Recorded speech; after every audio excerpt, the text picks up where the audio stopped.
A channel lights the calm relay. Stories unfold in the softest sound. In the night watch, we're tightly bound. A cozy vibe whispers through the stream, like drifting slow inside a dream. Conversations linger late and free. The night watch is the place to be. Hang out here beneath the glow, where time moves gently, hearts all flow. Secrets shared in a soothing tone. The night watch feels like home.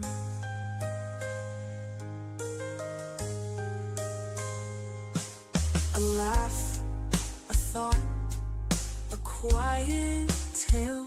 The night breathes slow, we set our sail. Through every chat and every laugh we weave a stream, a timeless path. Stay while the stars are bright, each word a spark that paints the night. Connection deep, it soars and sings. In this space, the heart takes wings. Hang out here beneath the glow, where time moves gently, hearts all flow. Secrets shared in a soothing tone. The night watch feels like home.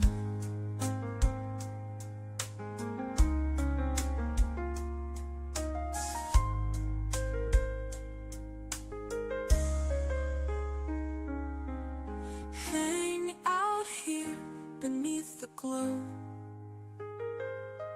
where time moves gently, hearts all flow. Secrets shared in a soothing tone. The night watch feels like home.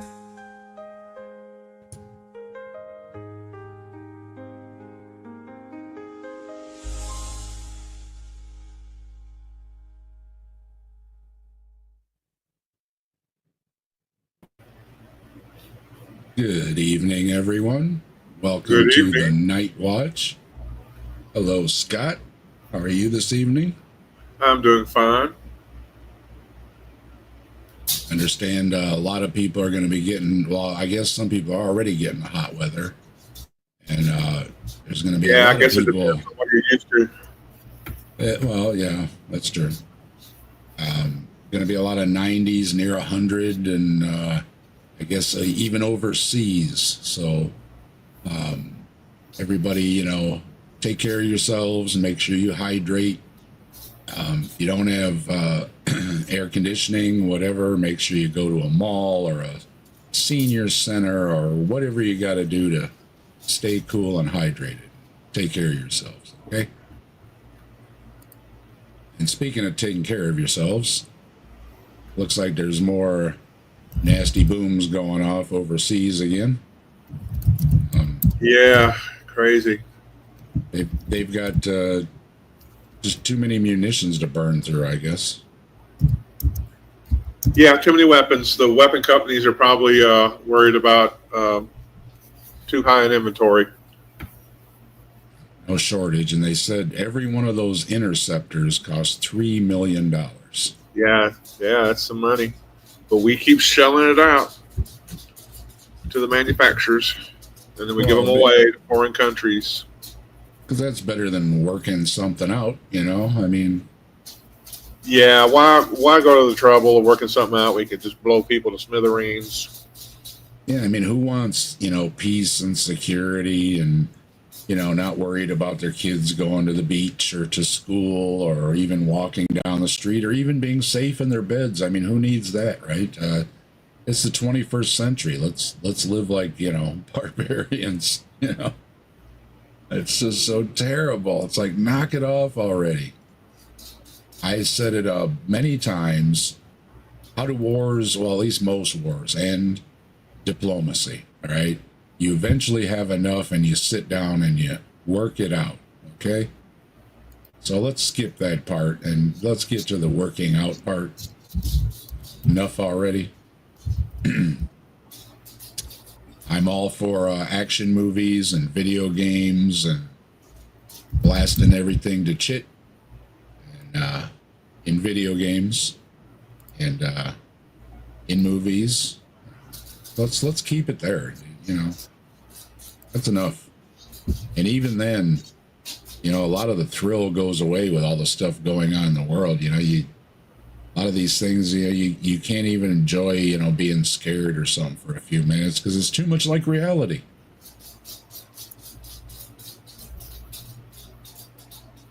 But that's what's new in the news. Like it's not new. Seem to like doing that over there, and seems that it's going to be going on for a while. They still haven't made that phone call to end things in the Ukraine either. So yeah, that's still dragging out. Not to mention the atrocities going on in Africa and other places. No phone call from to the Ukraine, and no. And then we have our president running away from the G7 because he doesn't want to be seated near Zelensky. Yeah, he didn't stay there long, and he had to have his big security meeting. He had to dash back for a big security meeting that he didn't have until later today. Yeah. So that was a big rush. Yeah. Any old excuse. But they're playing with the idea of bringing out their bunker busters. They just want to use those things. They got too many of those on inventory, I guess. So we shall see if we're going to get involved or not. I think it's a terrible idea, but the world's full of terrible ideas. And what else is new? I'm going to the ARC protest. I committed to going. I haven't been committed. I committed to going. I got a hotel room. So, and my wife's sister lives down there, so hopefully no they hotel can hook up and have some lunch together. And what's that? I was going to say, are you going to have to stay in a hotel, or are you going to stay with? Yeah, I got a hotel room for the night. I'm gonna drive down Saturday, spend the night, and then do the thing, and then I'll hang out for a little bit or whatever, and then head back because my son has to go to work, and everybody else has to go back to work on Monday, and my son goes in real early, so be like it's half the night that nobody's here, and we got the dogs and the cat and everything, and somebody's got to be around to feed them and all that kind of good stuff, So we do have to head back, but we will be able to stay for a little while. And then I say she's hoping to have lunch with her sister while we're at it, since she literally lives like right there, right over the line. It's where she resides. So, and she said it literally like right off the expressway. And it's like, well, yeah, we're literally like driving by your house. I mean, it would just be wrong not to try and say hey at the same time. So, yeah. And then I'm gonna hold my sign and do my thing, and all the years complaining about Ken Ham, and I'm gonna be within proximity of it. We'll see how I hold up. And there's rumor that Hawaiian shirt guy keeps talking about wanting to show up too, so that could be interesting if he shows up. Yeah, he wants to be relevant again. So, yeah, we'll see. That could be interesting. But,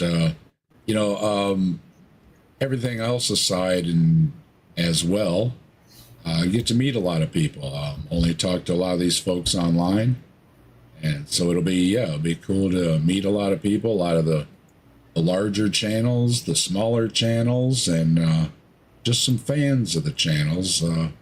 Bunch of people that we just know by screen names or by talking on streams like this, and we'll get to say hey, and shake hands, and take a selfie, and all that kind of good stuff. So that'll be a lot of fun. And of course, Joe's heading it up. Joe's one of my YouTube friends, and he's heading up the protest along with Jess and a lot of the groups in the area lending hands, as well as those like Pangborn and everybody. They're adding support to finance things, and all the groups that have the equipment and everything helping out. It's going to be hopefully a nice event, and want to thank Joe for kind of putting it all together, and wish you all the success, and I'm hoping that it's a good time. I'm sure y'all will make it a good time. And while we are talking about it, let's pull up the ad for the ARC protest and take care of business here, so to speak.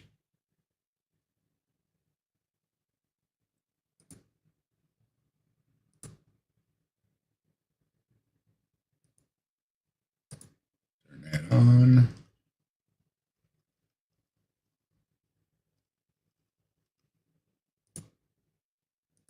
This.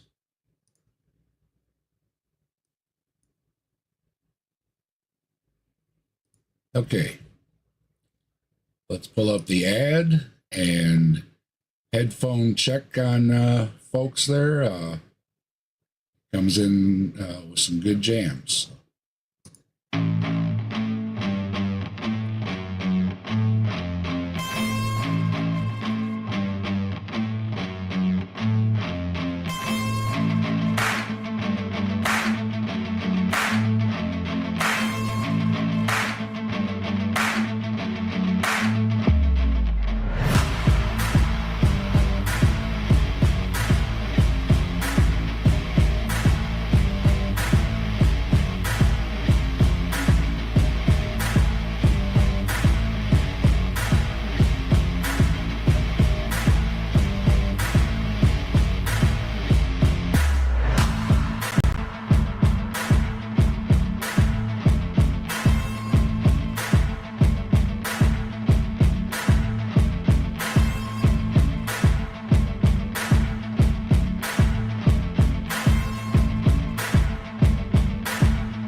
All right.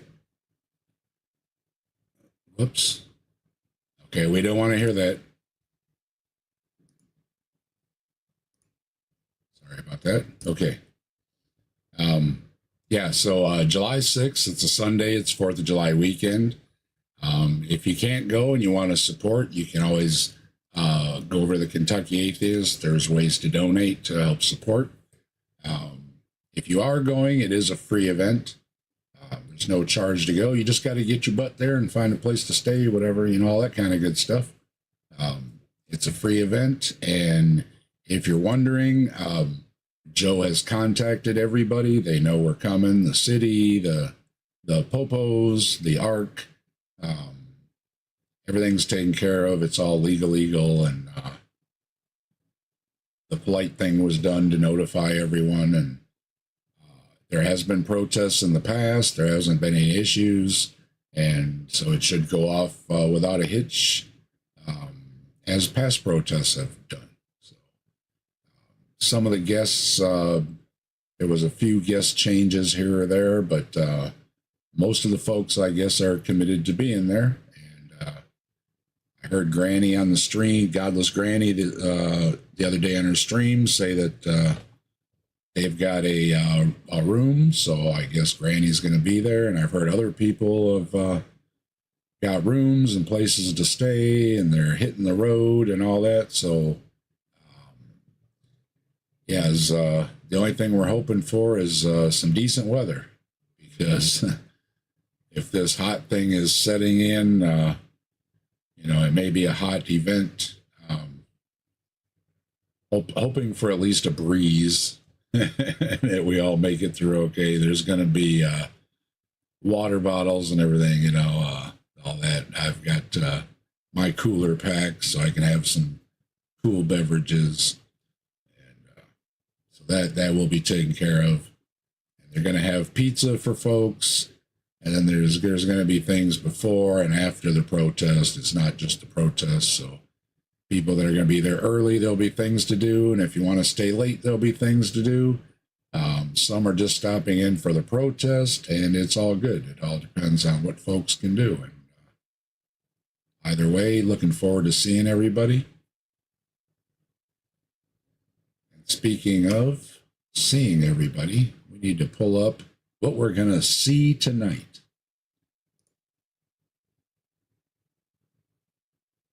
Here at the Night Watch, we like to take a look at these shorts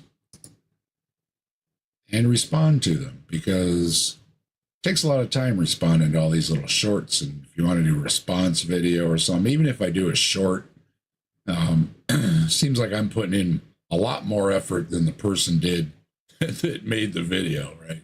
So I figured, it's a lot easier to address them here. So that's what we do on the Night Watch. It's a lot easier to make unfounded assertions than it is to clear up misinformation.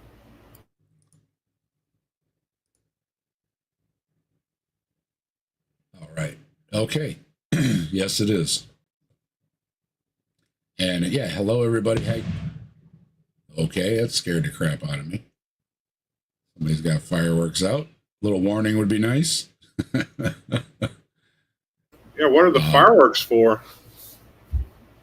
Oh, who knows? Somebody's checking out their inventory for the 4th. There's always somebody's got a few going off. Back to hello, Jackie and Katie and the Shaken Fist standard deviation. I know some other ones was up there. And yeah, there we are. We've got the Phantom in here. Always good to see you, Phantom. And the Tilting Windmill. Tilting Windmill stopped by earlier, and they're back again this evening. I hope you had a nice visit.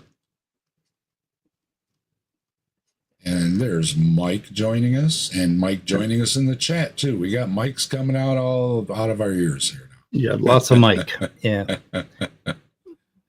Hello, Mike. How are you? I'm good. Just got out the phone with a good friend. Yeah, that's always nice. Yep. How's the weather up there? It's pretty hot, and not really hot, but like 79 and humid, and just like beautiful summer jungle weather. So, yeah. We were discussing earlier, there's supposed to be a heat wave coming across the country, and Yeah, even 90s. overseas. Yeah. Yep. It's going to be brutal. We're just telling everybody, do your thing, stay hydrated. And if you don't have AC or whatever, go to a mall, go to the senior centers, go to one of these cooling centers they have set up. Don't overheat. It isn't worth it. Go someplace cool. All right. Next Sunday, they're claiming 96 here, so Scott will be about 150. So, Yep. Mine said 94. yeah. Going to be crazy. What are we watching? Who's this dude? We've got an oldie but a goodie here. I've covered this guy a couple of times. He doesn't really make videos that I could find. Most of the channel has videos, but this particular person only seems to show up in the shorts. So Okay. and I've covered a few before, and he's got another one for us. And hey, hello, Jasper. How you doing? See you. Undeniable proof that Jesus was real. Yeah, that's what I was I'm about ready. to say. We've Let me got get- undeniable proof. I mean, what more can you ask for than undeniable? And this is Let me get another ball of yarn out. yeah, it's 41 seconds, so it's going to be direct to the point, hopefully. that Okay. Jesus was not just some random guy, okay? No, Jesus is the most biggest monumental figure in all. The most biggest, The most, he's the most Most biggest, biggest. largest, fastest. He could lift 1,000 pounds over his head and not break a sweat. He was the most biggester person ever. All right.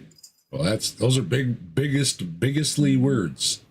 Biggest. It looks like Shaken Fisk is asking for a link. Shaken Fist wants a link. Shaken Fist a link. So far, the guy's not starting out too well, is he? And let's see if we can spend all night on this one short. 41 seconds. Yeah, I think we can do it. We're good at this. Yeah, I think if we focus, we can do that. There's a link on your Discord, Sir Zach.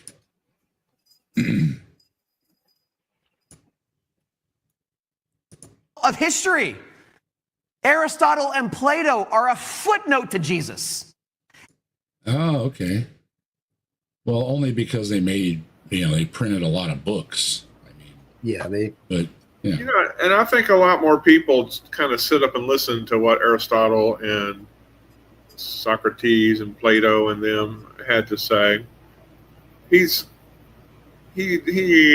in terms of like marketing, Jesus has a bigger share of the old words market, but I think Aristotle and Plato and them really take them to task. There's others that I wish had more. I wish people knew more of what Confucius said, and more of even Marcus Aurelius. Learn some of the alternative works from that particular age. But once again, he's doing hyperbole. Yeah. So historical evidence for Aristotle is a little bit bigger than historical evidence for Jesus. Quite a bit bigger. We have his actual writings. Hello, Zach. How you doing? Yeah, okay. Is it? I thought isn't he the one that has the theory that he might not have existed, or am I thinking of someone else? That he was a rhetorical device for Plato. Not actually real. Oh, Aristotle? Yeah. Let's see. I'm not saying it's correct. It's just it's one of those. Yeah, weird theories that knocked I've around. heard the word there. Or is it saying that Socrates wasn't real, but that Plato invented him? I'm sure there's all sorts of theories out there. Yeah. Oh yeah. Ryan says, "Hey all, I know the desk keeps it low key on the politics, but we should have a look at the OK IT worker hate preacher at the pulpit." Yeah, I do come across if they do preach hate stuff or whatever, I don't cover them. Yeah. So there's even more evidence for Aristotle than there is for Plato. You can talk, more interconnections. It might. You Yeah, can talk Jackie said it might be Socrates. Might be Socrates. I'm thinking of. Okay. Yeah, you can ramble on about all kind of nonsense and everything, but I don't like to. I try to avoid them. I had a video one day, and he was just really bad on evolution or something. I'm like, but I just got this vibe from him, and I looked around a little bit at some of his other videos, and they were all hate videos with rainbows on the videos, and it's just like, so people do address them, but I try to avoid them where possible because they're just awful people. Socrates has less evidence, so because he had no direct writings, but a lot of cross-referenced references. So Yeah. anyway, Yeah, I mixed him up. Sorry, that's my bad. Close enough. But there's so many people to cover, and Yeah, people do cover some of these. I try to avoid them. I even avoid, Hovind and stuff just because he said awful things too. And yeah, I mean, you can quote the Bible verses or whatever and stuff, but when you're just going to say horrible things about people, yeah, I try not to cover those kind of channels. Right? Hello, Jess. We were just mentioning the ARC protest. Jess is going to be there. She's going to be sitting at a table, so everybody will be able to find her. She'll be at the. Jess is going to be at the.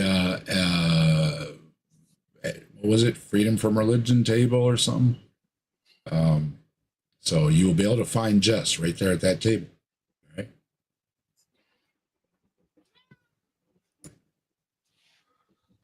And the reason is that Jesus has the best historical evidence in almost any ancient figure. Random guy, okay? Oops. Mental figure No. in all of history. Aristotle and Plato are a footnote to Jesus. And the reason is that Jesus has the best historical evidence in almost any ancient figure. All right. There we Really? Give it to me. Yeah. No, you don't. I mean, people had to really look hard and have a lot of discussions and everything to say, well, yeah, historically, this guy seems like he probably exists. Although there's still folks that will argue he didn't even exist. It's just an amalgam. It's a carried over story. There's a million and one things. And it, again, just because you had such power of the church printing up so many Bibles and passing them out all over, if Harry Potter would have had that capability, there'd probably be more Harry Potter books, right? So, yeah, a lot of people have heard of Jesus, but a lot of people don't really know anything about the history of or the roots in Judaism and pre-Judaism and all that kind of stuff either.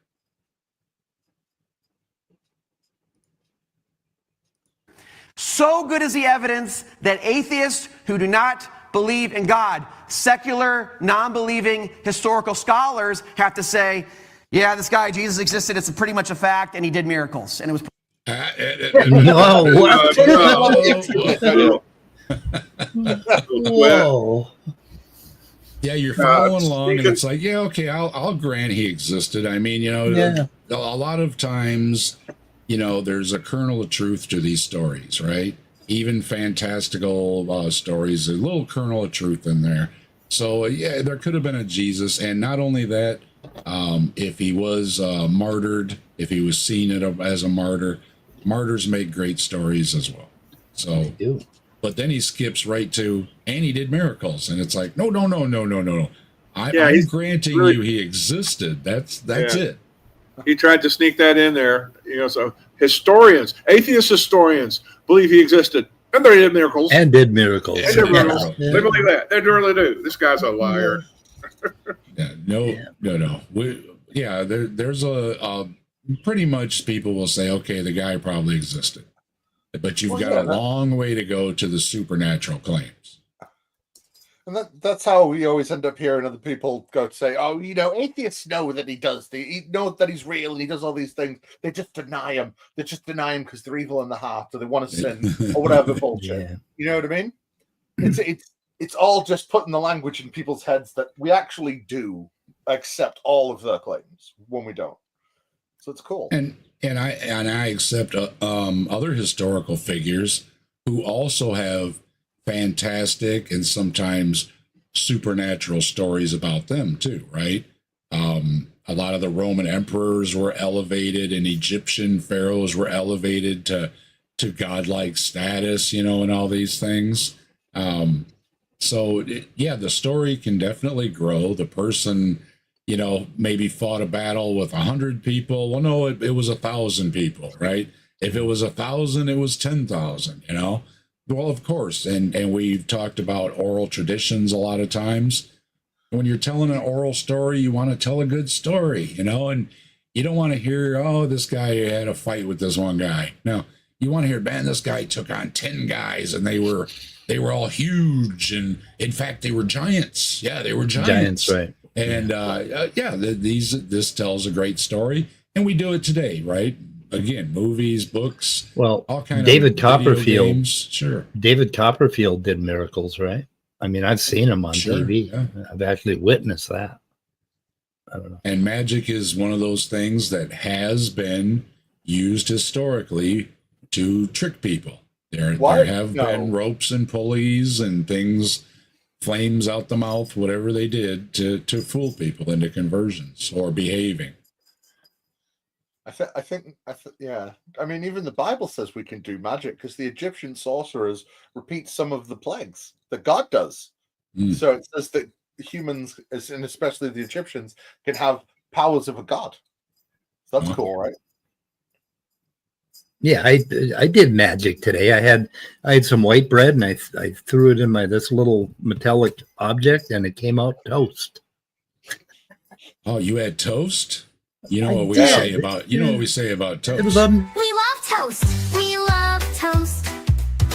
We love toast. We love toast. We love toast. I made you do that.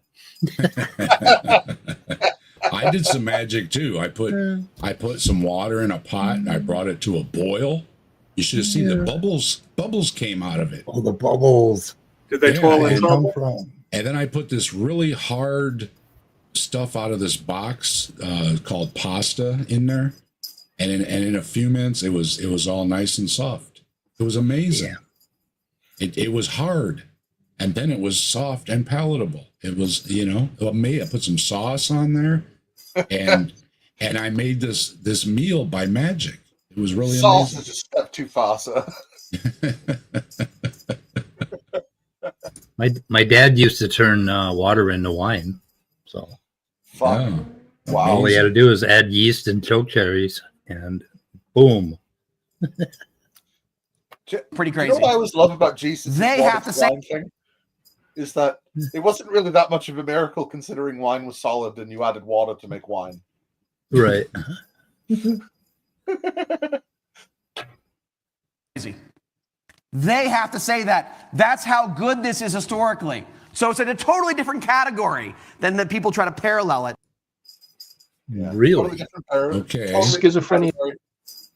different- So the undeniable proof of Jesus is because secular historians say Jesus existed and performed miracles, which is a fib. So Whoa, I don't know. I've listened to all of Bart Ehrman's audiobooks, and in every single one of them, he says that Jesus actually 100% performed miracles. I've read it in all of them. It's there. So Yeah. waved his wand and but don't do that because then you're a witch or a wizard or something, and then they'll bring the stones out. So Well, yeah, because he spit in that woman's eye to cure it, and he does the witchcrafts. yes, that's a kind of gross too. Hey, the Daves are here, man. Simply Secular Dave. Good to see you. So that was a big dud. Yep. Because we pretty much agree that Jesus probably existed. That's why everybody was talking about him. And a martyr, I can see a martyr being talked about. So that's undeniable.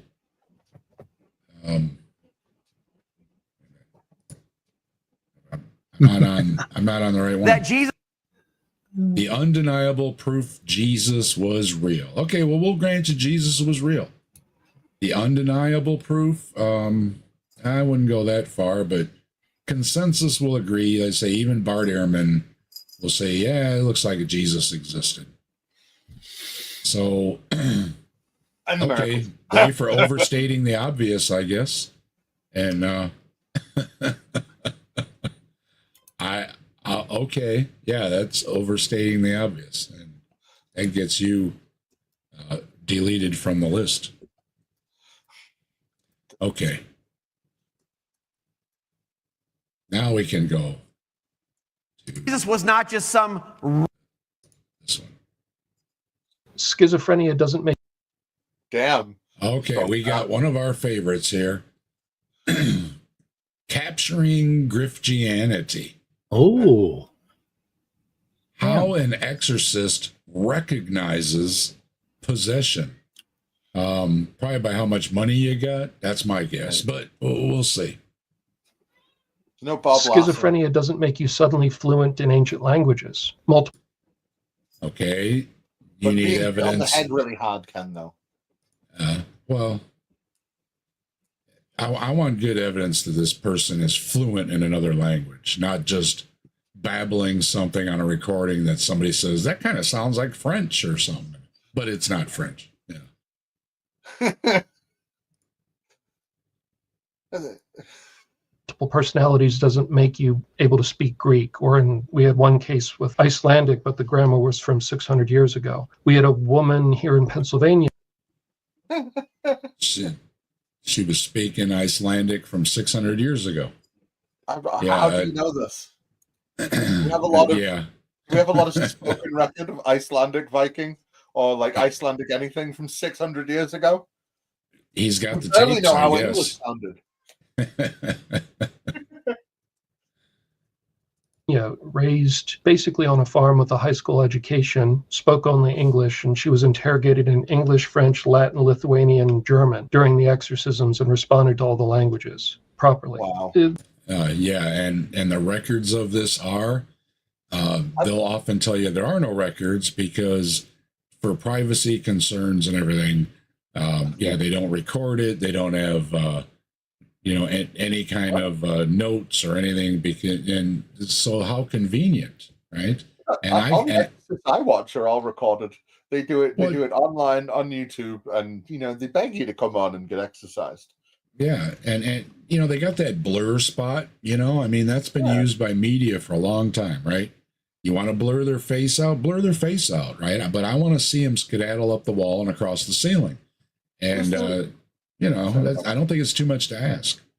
Who's the person that speaks all the languages? And I don't mean the person doing the exorcism. He's like, they were interrogated in Lithuanian, Latin, and all these languages. Like, all right, who do you know that does this exorcism that speaks all these languages? Yeah.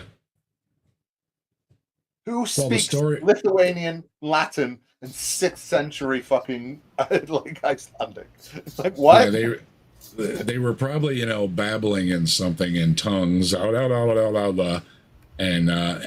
again, you got to tell a good story. So it wasn't just blah blah blah blah. It was they were speaking 6 languages fluently. I mean, it was clear to all of us in the room that don't speak any of those languages. Clearly, she was speaking all those languages. There is a phenomenon known as foreign language syndrome, where somebody will, have a head trauma of some sort and make a transient switch from one's native tongue into a second language the patient does know, often one learned in school but seldom or never used outside the classroom.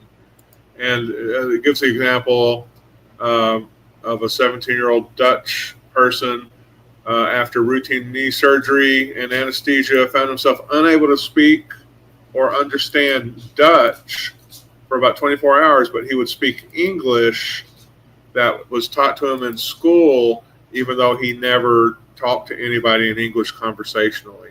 That's the closest they come. There's also something called a foreign accent syndrome, which is basically you have a head trauma or have some anesthesia administered to you, and then when you come to, you have a strange accent in your native language. But there's no documented cases or medical evidence of people suddenly knowing a dead language or a foreign language that you've never been exposed to before. Yeah, but you got a person doing an exorcism. They basically turn into, what's those radio things where they just like, it just filters through all the radio things dead quick, and they hear like random words and they go, it's the dead talking to us through the radio. That's all it is, really, isn't it? Yeah, noise on the radio. Yeah. Well, I mean, like when these people go, rah, and they're like, that I think he said, brother, that is 6th century Viking. Interesting. Very interesting. Yeah, it's like when a baby, says a word by accident just because it's babbling. And look, they said the baby said a word, and it's like, no, the baby was just practicing its mouth, and that just happened to come out that day. It has no idea what that word is, and it couldn't repeat it either. Yeah, possession stories. Sadly, a lot of these people are. In need of professional care, and you have people preying on them. Yeah, and the face people who I guess show out their face as apologists just lie about it. That's the thing, is you can't trust an apologist. You can't trust these people on YouTube. Uh, they just lie for a living. And it's a big thing because Capturing Christianity has had a bunch of these exorcists on. It's one of his things. So yeah, there's a bunch, and they will To him, that's talk his about proof of God. I think as long as you can keep demons happening and the Shroud of Turin being Jesus' burial cloth, then God must be real. Right. And the other thing is the fraying of the cloth, though. The fraying of the cloth says it's 2,000 years old. Nothing else does, but the cloth is frayed. It must be. It's a sign from God. When you witness something scanner. like when you witness something like people talking nonsense or speaking in tongues, and then you later remember it a week later, a month later, 3 months later, 2 years later. And if you go investigate it to try to figure out what language they were speaking, and you start to read about that language, your memory of that event is going to get warped every single time you remember it. Mm-hmm. And eventually you're going to absolutely believe that you heard Icelandic. And that happens to everybody. There has been no scientific evidence, no proven case of anybody doing this. And we've tried to catch them. So anyway. Jess says to Katie, did you ever see the Michael Shermer TED Talk on the backwards records? Yeah, I've seen that. It's great. I didn't. Yeah, he does the things with playing Zeppelin backwards, and supposedly it's My Sweet Satan and everything. And then he's got a song that somebody wrote for him, and he plays it backwards, and he's saying, look, clearly it says, the baboons like you or something, whatever he makes up, and yeah, that's a good one. That is a good one. And I lived through that. I know some people that were, oh man, I'm getting rid of these records and all this. I'm like, is there something wrong with you? See, I got the tail end of that. People were still kind of doing that when I was a kid. I remember somebody bought me like a fucking yin yang pendant at a fair, and that became like the way that demons were infested me, and then that had to be burned, and then I got bathed in like holy water, and a ceremony happened so the demons wouldn't come into me. It was fun. We had the little satanic panic, and we had that was when Ozzy Osbourne was in court and everything, and they were blaming Ozzy because they lost their kid, and all these different things were going on, and there was right during high school, there was all that was hitting. Well, it was no different when I was a kid, because it was Manson. It was Manson and Manson, sure. He's seen him dancing around doing the things. He's evil. It's like, well, he was, but not for that reason. Yeah, so was Elvis, and so was swing music, and it always seems to be something. That's when they talk about the satanic panic. It's like, it's never ended. It just changes from generation to decade, or whatever it is. That's the thing. That's the satanic panic. All it shows is that the devil can stay with the times, and he knows culture, and he knows He's people. hip. He's hip. Yeah, he's hip. He's cool, and he understands people much better than God does, which is worrying. All that outdated garbage and the these and the thous and yeah. Bunch of names nobody could pronounce, no vowels in them and stuff. The first thing is languages, and then knowledge of secret things. So like knowing your secret sins. The third thing is knowing your secret sins. I don't think it's a secret to you. What? No. Do they like go to the guy and they go, hey? They pull him in real close and they go, I know what you did last Tuesday and I know what you were doing on the internet. And they tell him, and the guy goes, fucking demon. To give any credibility to that, you could always say that's just like a special kind of cold reading, where you're doing a cold reading on people's flaws and sins, and maybe somebody knows something about you and told the particular person about it. Well, in fact, the exorcist could be feeding that shit to the person. You never know. Yeah, I forgot when I was 5 years old, I put that gum in my pocket. I didn't mean to. Yeah. Oh, cripes. Well, once when I was blackout drunk for about 4 days, I decided to bring my girlfriend home to see my stereo, and my wife was home. And so I explained to her that it was a demon. It was not me who did that. Because I couldn't, it didn't go over very well. And I don't know what I was thinking, but apparently it happened. Can you imagine how stupid that was? Yeah, see, yeah, there's Wesley. We just mentioned Wesley earlier. I remember, Wesley, you said your thing, and then you stop, okay? Good, Wesley. That's okay. We don't mind you dropping your word, but don't fill up my chatter. I can't read anybody else, okay? Let's see. Yeah, it popped by real fast. A bunch of people said something. I gotta scroll back up to look and see what it was. When every exorcism I've seen, they do lead the people on the exorcism. They go, "Are you Jezebel? Are you this demon? Are you that demon?" They give them all the names. They give them the places and the times. They're like, "Oh, have you committed this sin? Have you committed this sin? Have you done this?" Like, it's very led, and because they put some kind of theatrics into it that they wave around the Bible like it's fucking Pendulent's little fucking pink, painted finger. You know what I mean? Pay attention to this. Meanwhile, I'm feeding him information. I don't know. Maybe I've watched too much Darren Brown. This is, I'm guessing, fresh. This is fresh. It's so funny. Something as so logical as atheism is controversial. I don't think it's controversial. I think it's mostly a lot of straw manning is mostly what it is. Complete straw manning is about it. That's all I really.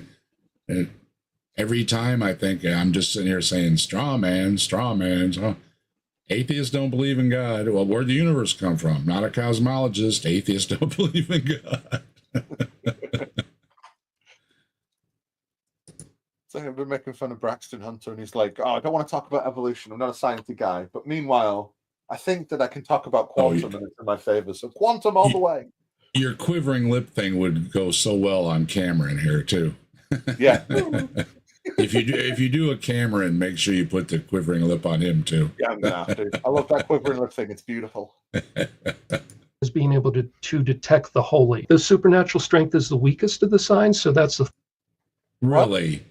What? The supernatural part is the weakest evidence they have. Really?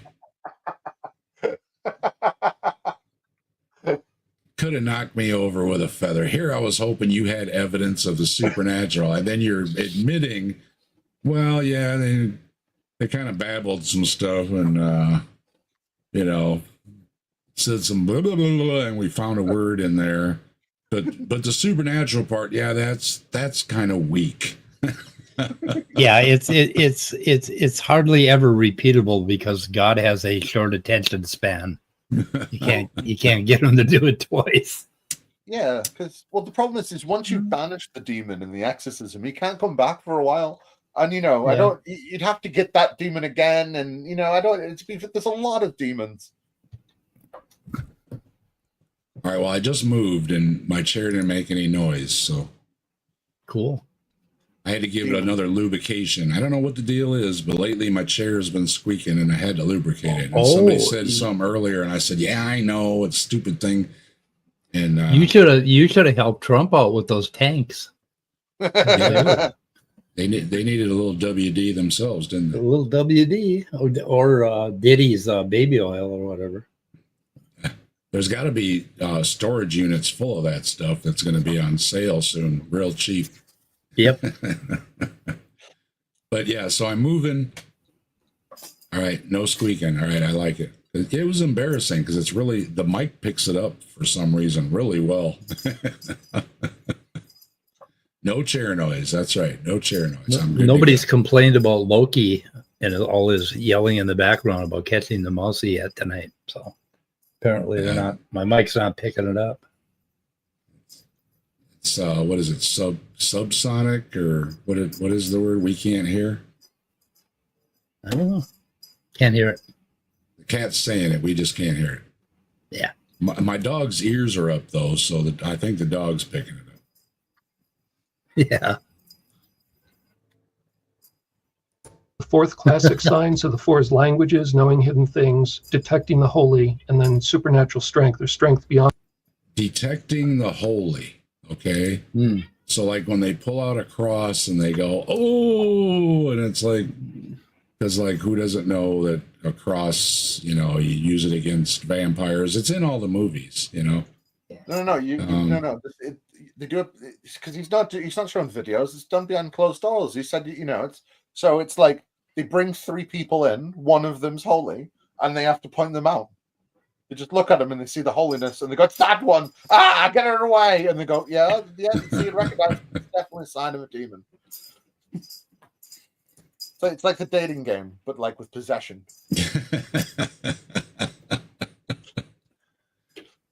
Okay, it's getting weaker and weaker here. What do you got left? On your condition in life. Once you see enough of this and you get past the point of saying like, well, maybe it's the hyper rare thing with the coma and maybe they heard it on TV and they got one sentence when they were 6 years old. Once you get past and realize like, no, they actually know the full. Yeah, I think you're convincing yourself an awful lot.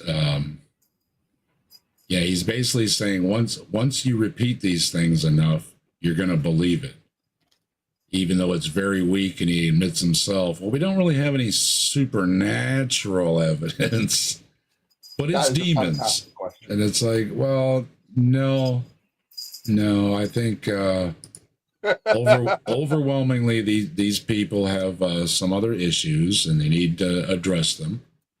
And some of them are just convinced by hearing these things from people like you that they had a bad case of gas or something and they got a demon. Also, how much of this is prepared by the person that's being exercised to begin with? I wonder sometimes. So, like, say you are a really bad drug addict or you're a serial philanderer or whatever, right? You do something all the time and it's really bad. You're at wit's end, right? And your family goes, we'll get you a fucking exorcism. You're obviously infested with demons. And you're like, this is the only way out of this. So you look up a few phrases. You know what I mean? You you go in and you give it your all. And it'll stick in these fuckers' head. You know what I mean? Absolutely. I'm reminded of a story, the very thing that there was, I don't know, something, a bump in the night, and instead of, having a contractor stop by or, maybe a tree trimmer getting that branch off your house, she was convincing the kids that, oh, it's a demon. Every time they heard a bump in the night, it's a demon. It's a demon. And then what do you know? Next thing you know, the kids are saying, oh, there's a demon in my room, and the story grows and grows because, like you said, they're planting the seed that every little bump you hear, and a lot of us know your house settles in the evening and, stuff like that. And you hear noises. Sometimes you have this noise driving you nuts for like a week or two, right? And you're searching the house every night and you can't find it. And you hear it, but not all the time. And it's only when it's in the middle of the night and it's really, really quiet. And then I hear it.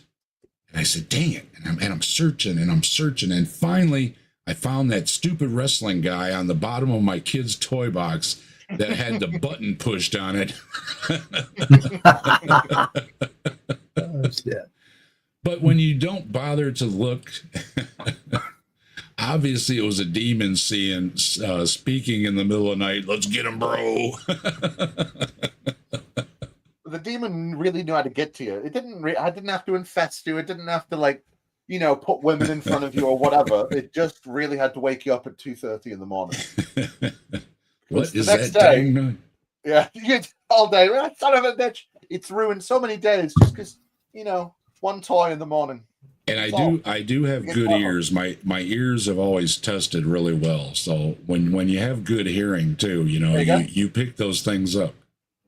Yeah, well, my wife got the other end.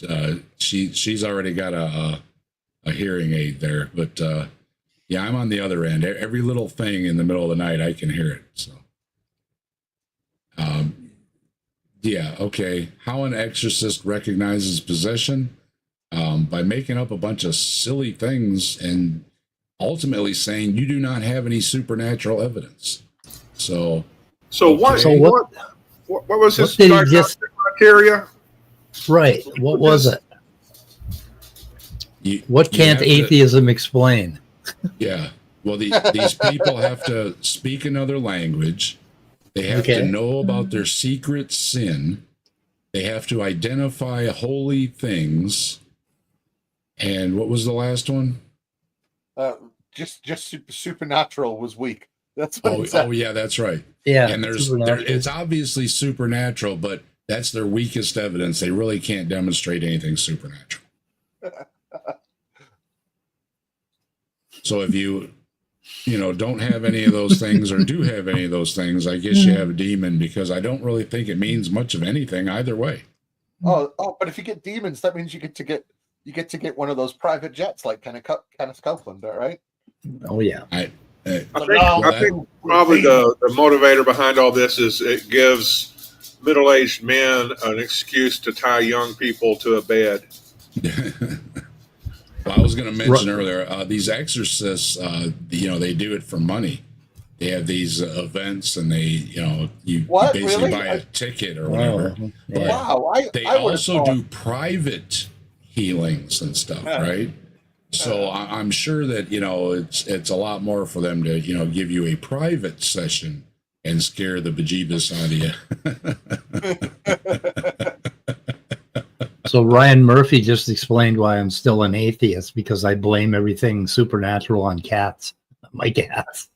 Yeah, Damn and cats. that's another thing, right? The cat running through the house in the middle of the night. It's like, Yes. when it's real quiet in the middle of the night, you'd be amazed on how unnimbly bimbly they become. And it sounds like a herd of buffalo going through my living room. And it's like, what the heck is that? It's this 9-pound cat. That's why it's one of the many reasons I love dogs. Yeah, well, the dog makes himself known. He hits the end of the bed when he lays down, and it's like, okay, you're here. Okay, well, that was a big dud, and that's what I like. I had a good dud earlier. I did a members stream earlier with some really terrible science, and I was truly amazed at how bad it was. And I do appreciate the effort in how bad you can make some science. And I did leave a comment on this. Let's pull up my comment there. Nonsense from a charlatan. There you go. That was my comment on it.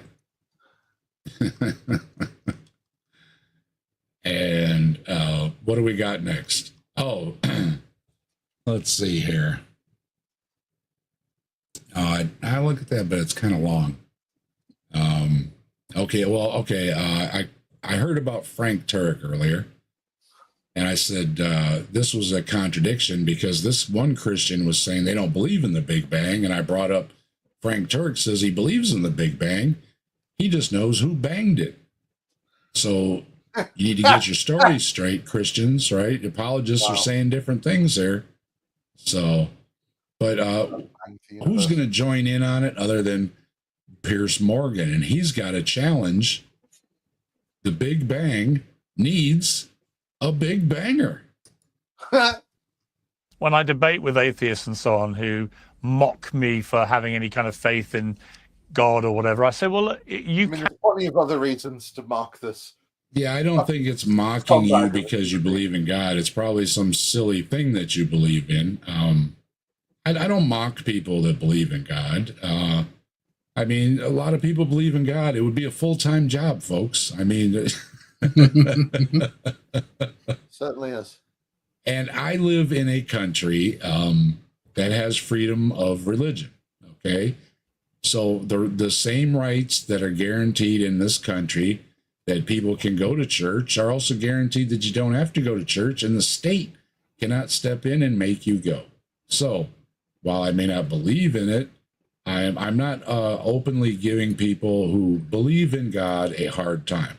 I do, however, give people a hard time who may believe in God, who make really, really terrible science videos, or claim they're doing healing or exorcisms or anything like that, because these are things that we can check into and can be tested and see if it's demonstrable, where God cannot be. So if you want to have your God belief, fine, but when you bring it into other things, that's usually when we have something to say.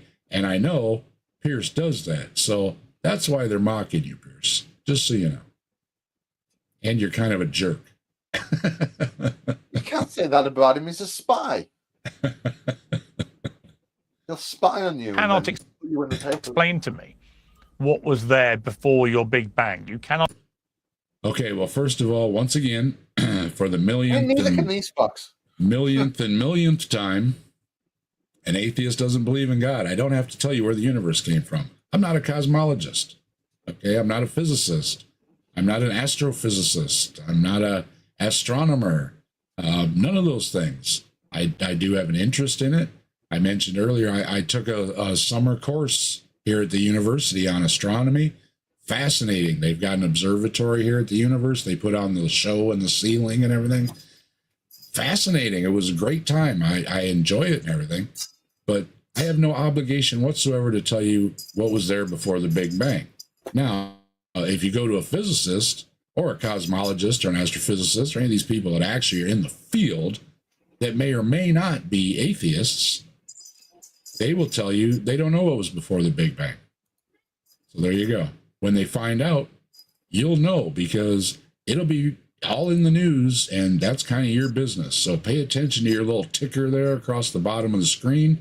And when it says physicist has discovered what there was before the Big Bang, I'm sure it'll be in that ticker. What do you think? Yeah. Plus, they don't know what was before it either. You know what I mean? They just go God, and they say it really loudly and triumphantly, and that answers all the questions, even though it answers nothing. They just go, he just existed forever. Don't worry about it. I know forever is like a really, really, really, really long time, but don't worry about it. It was just him on his own forever. And then they'll say silly things like, hey, forever couldn't have existed until the Big Bang, and then stuff happened, because forever today would have never have happened because it's an infinite amount of time. But for some reason, if God does it, it's different. Yeah, that's a good argument. I've heard that one before. If everything was infinite, yeah, we couldn't be here. And it's like, well, sure we could. We could be here on the timeline of an infinite timeline. Yeah, they completely don't understand that at all. Yeah, and Pierce, we'll find out someday, or we won't find out. So, like so many other things, you can't explain whatever it was hundreds of years ago, and now science can. Not explain what was there when it was nothing. You can't even. Well, we don't. There's no claim of nothing. First of all, atheists do not believe everything came from nothing. And the reason we don't believe that is because there's no evidence of a nothing. It's incoherent. According to Stanford Encyclopedia, if you begin to explain nothing, it would entail something. So it becomes incoherent to say nothing. And as far as the laws of physics state, energy cannot be created nor destroyed. So from basic understanding in the science books, what cannot be created or destroyed could be there before the Big Bang. Which is one of the reasons I am a firm believer of the cyclic universe. In the what? The cyclic universe. Oh, okay. Yeah. And that then, of course, you bring in all the different possibilities of, different universes, reforming universes, multiverses, bubble universes, lots of other possibilities, but none of those have been proven to be yet either. But maybe they will be.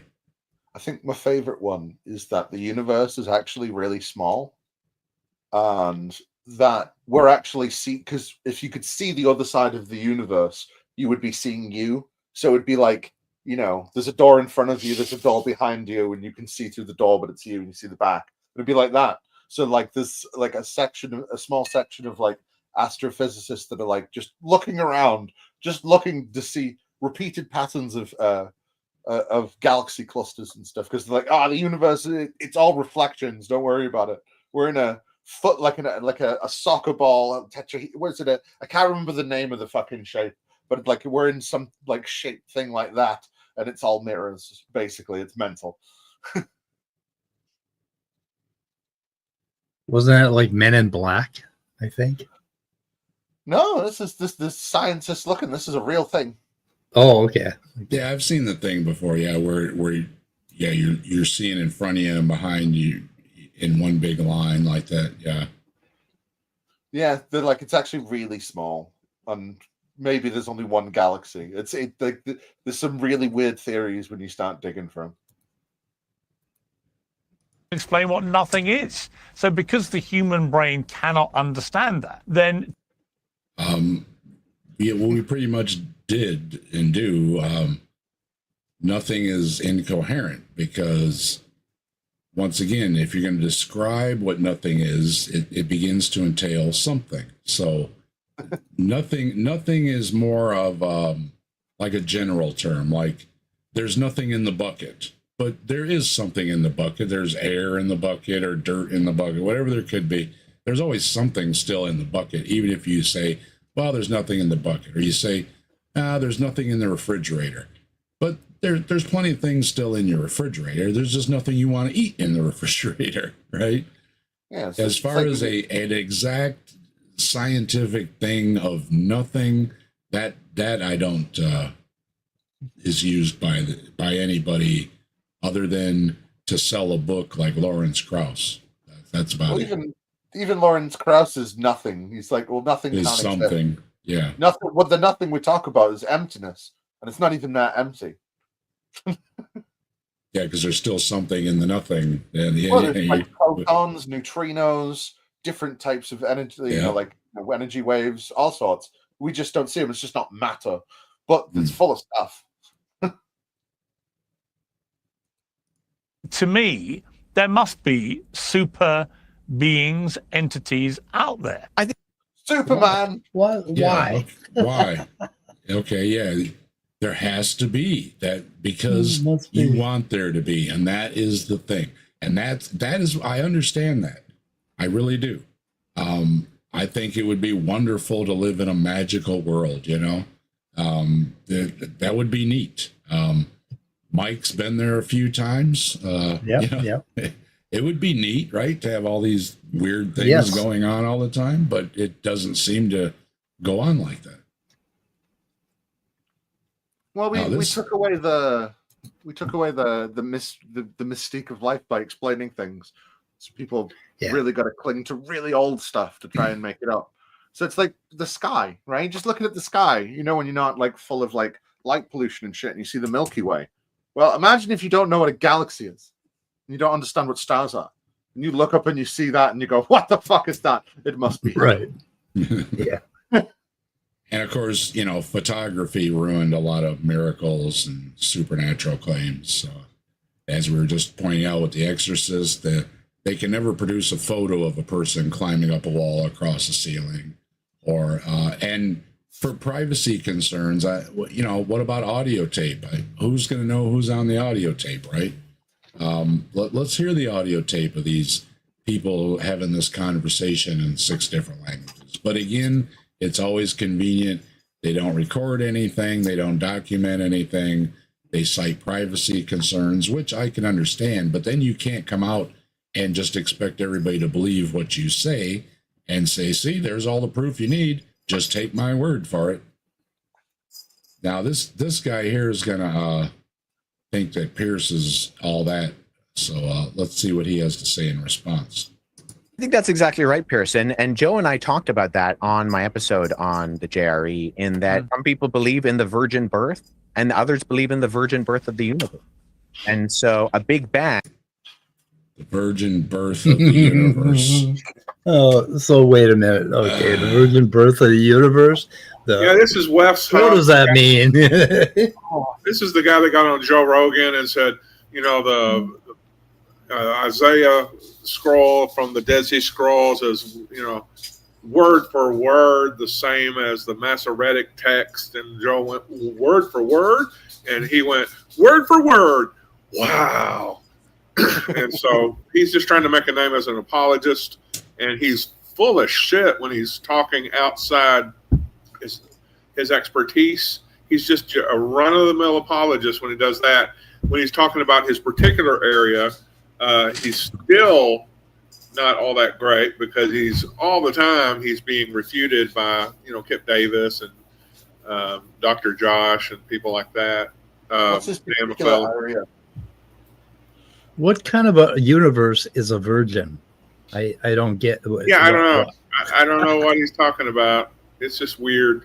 But it's a nice meme, huh? Yeah. Cool meme. Yeah, Well, cool meme. Yeah. Yeah, I mean, the virgin birth of the universe. So there's like this giant birth canal, and Yeah, it's a virgin. How does he know it's a virgin? No, the universe's Maybe mother would have had to be a virgin. To be a virgin birth of the universe. Yeah, and how does he know that she was a virgin? I mean, how does he know that? Yeah, and this She could have slept around with every universe. I mean, she could have slept around with all kinds of universes. It's a slutty multiverse. Yeah. Yeah, this is supposed to be a brilliant mind, you know, one of the rising superstars, and as Scott already pointed out, guy, he's been shot down as a little too big for his britches. Yeah, he does have what's his name? Some good arguments. Wes Huff. Yeah, Wes Huff. And I guess he does have like a, you know, theology degree, or, you know, he is studied and he does know his stuff pretty good, but I think he's a little bit big for his britches, and he's gotten some things wrong. And yeah, there's other ones that are quick to call him out on it. And the fervor's kind of died a little bit around him. Once people were pointing out he's not quite the big superstar that everybody made him out to be. Yeah, his claim to fame was, before Joe Rogan, was that there was a guy named Carson that's a big pseudo science dude, I think, that he was in a debate with, and Billy Carson, yeah. And he just really embarrassed Billy Carson because he was able to produce these replicas of various texts or whatever in their original language. And so then he got invited on Joe Rogan because of that, because Joe Rogan, I think, had Carson on as a guest. And then that's when he did the 100% word for word bullshit. And then that caused some controversy for a while, some buzz. And then now he's super apologist, I guess. Well, Zach and I know who Billy Carson is. He talks about the pyramid power and stuff too. You got to get them pyramid vibrations to store that power. Get them silicone crystals going. Here's Mr. Superstar talking about, we believe in a virgin birth of the universe, and it's like, okay. Dave, let's be fair. Do you want a universe that's sloppy seconds? I want a virgin universe. Yeah, virgin universe. Yeah. We don't want none of that original sin or anything either, you know. Well, no, that would be sloppy zeros, not seconds or first. I mean, a virgin. There's no sloppy there. Nothing. I don't know. It's Wes Buff. Hey BS, how you doing? Always good Wes with the Buff. Always good with the commentary. What is a Wes Buff? When Bill there saying that Beverly And, did a good takedown of him. Yeah, BS is dropping links for the Shaken Fist and for Answers in Atheism. Thank you very much, BS. And yeah, please do subscribe to the Shaken Fist and Answers in Atheism, and subscribe to my channel as well. Hit the like, hit the share, all them kind of good things. do appreciate it. And we do have memberships. If you'd like to get in on the emoji fun, and if you'd like to have those member only streams like I did earlier today, become a member and join in on the fun. All right. All right, Wes, what you got? Bang requires big banger. Wes, a big banger. You're repeating Frank Turek. Wait a minute. If it's a virgin birth, there's no banger. Well, no, it was a Wait a virgin minute. No, there's a banger. universe to make the universe. You see? Yeah, where was the bang if there was a virgin? There's no bang. Yeah, you Right. can't- There's you- no bang. Yeah, there was no No, bang. no, no. He finished her. She blew up the universe, and then he separated her into the sky and into the land, like a balloon. Yeah. Okay. Zach's got it figured out. I'm glad Zach's got it figured out. Hey, I'm just really good at the science. So Yeah, you are. Yeah.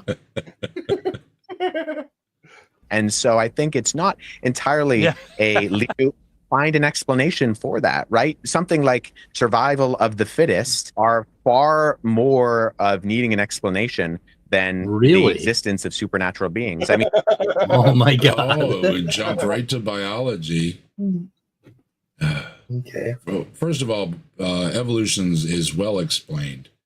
And Richard Dawkins made the comment that astronomy or cosmology or whatever it is hasn't had their Darwin yet. Okay. And in other words, somebody's going to come along someday, just because of how science goes. It might not be for a long time. It might not happen. But generally, somebody's going to come along. They're going to take a look and they're going to say, well, this is what it is. And everybody's going to smack themselves in the forehead. They're going to go, well, of course, that's where the universe comes from. So, yeah, we've had our Darwin. We've had 150, 60 years of science, genetics, and all these things supporting the theory. And the Big Bang and what happened before the Big Bang, and it doesn't have its Darwin yet. But that's why we need more scientists, and we need more people to be scientifically literate that can find out what happened before the Big Bang. That would be really neat to know, because it seems like a lot of people have this question on their minds. And you can demonstrate the survival of the fittest very easily. Take a group of your friends, get stoned, go out in the woods, find a bear, and poke it, and you'll figure out survival of the fittest. Whoever's still there the next day, right? Right. That's 5 out like of 6 of you. Yeah, if you're gonna go hiking in bear country, always take a friend with you you can outrun. Yes. Survival of the fittest. We have Anita joining us. We have Cy Cater joining us. Hello. Like seeing new names in the chat. Welcome here. It was gone all along. Let's see. We've got I can move my pinky, but not yours. Try to explain that scientifically. Yeah. Atheist.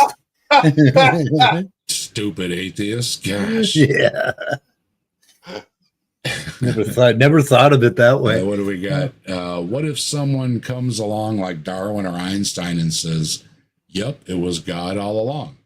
That Still happened wouldn't before believe the him. Big Bang. Well, I mean, hasn't everyone it would already depend said on the that? definition of a God and which God, and I mean, could there be a super brain out there? I can't prove there's not.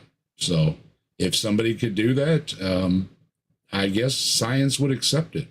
Although I think it would probably be more like a natural force they discovered that has all the qualities that somebody wants in their God.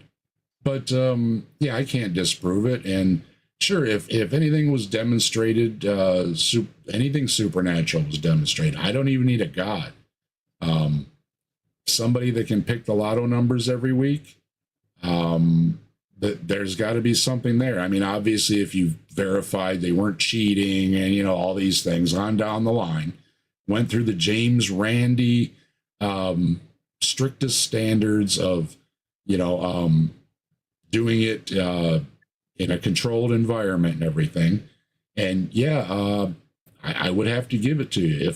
if a palm reader or somebody that speaks to the beyond could tell me a few things that only me and my deceased brother know, yeah, I'd have to wonder how they found those things out.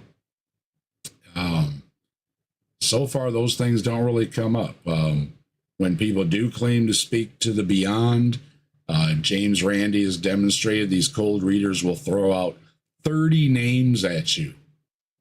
Well, you throw 30 names out at me, probably one of them I have a relative with that name. Now, what I want is for somebody to tell me straight off what my brother's name was, which probably somebody could find pretty easily. And then I want to say, okay, that's an easy one. Now tell me, what color did my brother say his eyes were when he was a little boy? You can tell me that, I would be seriously impressed.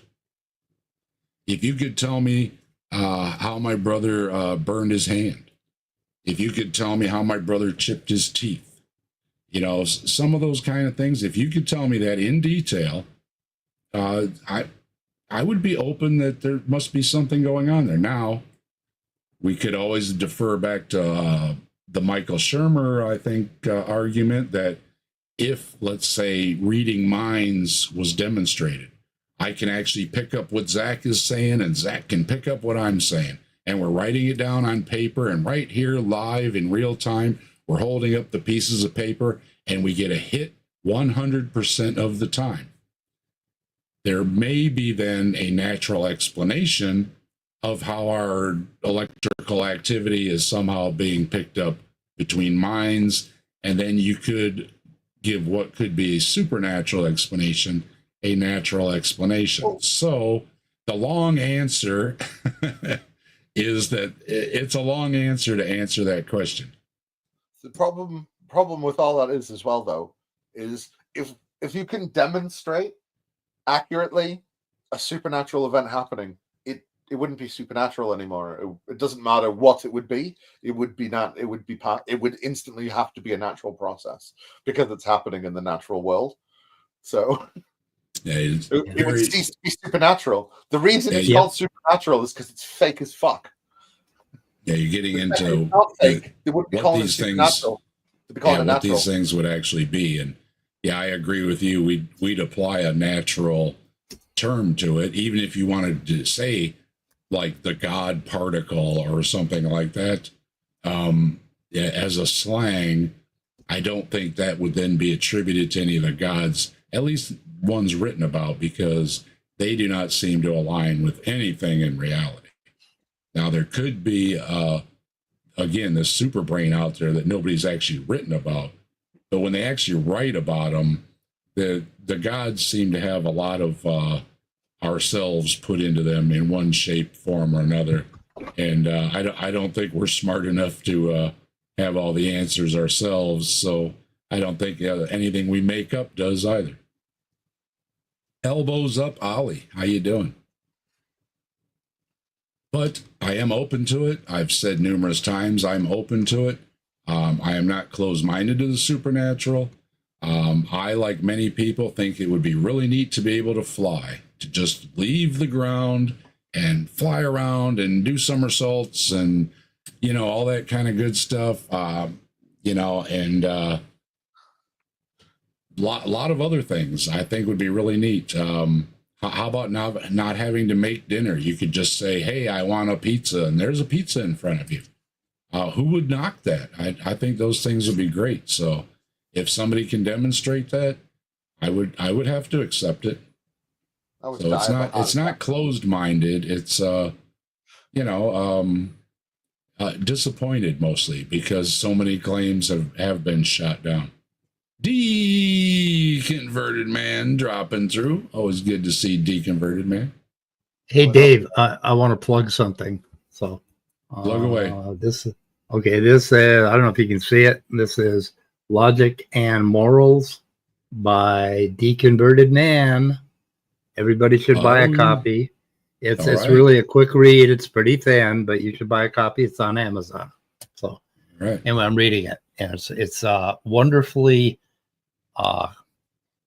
sharp and concise. It's really cool so far. So we'll see how I like it at the end. So I've done a review on another one of Deconverted Man's Did you- books, did you and guys I catch it? also did a You narration should read this of one. his short story Right. as well. Yeah, you should read this one, Dave. All right, I'll put it on my short- list. Yeah. Okay. Yep, I've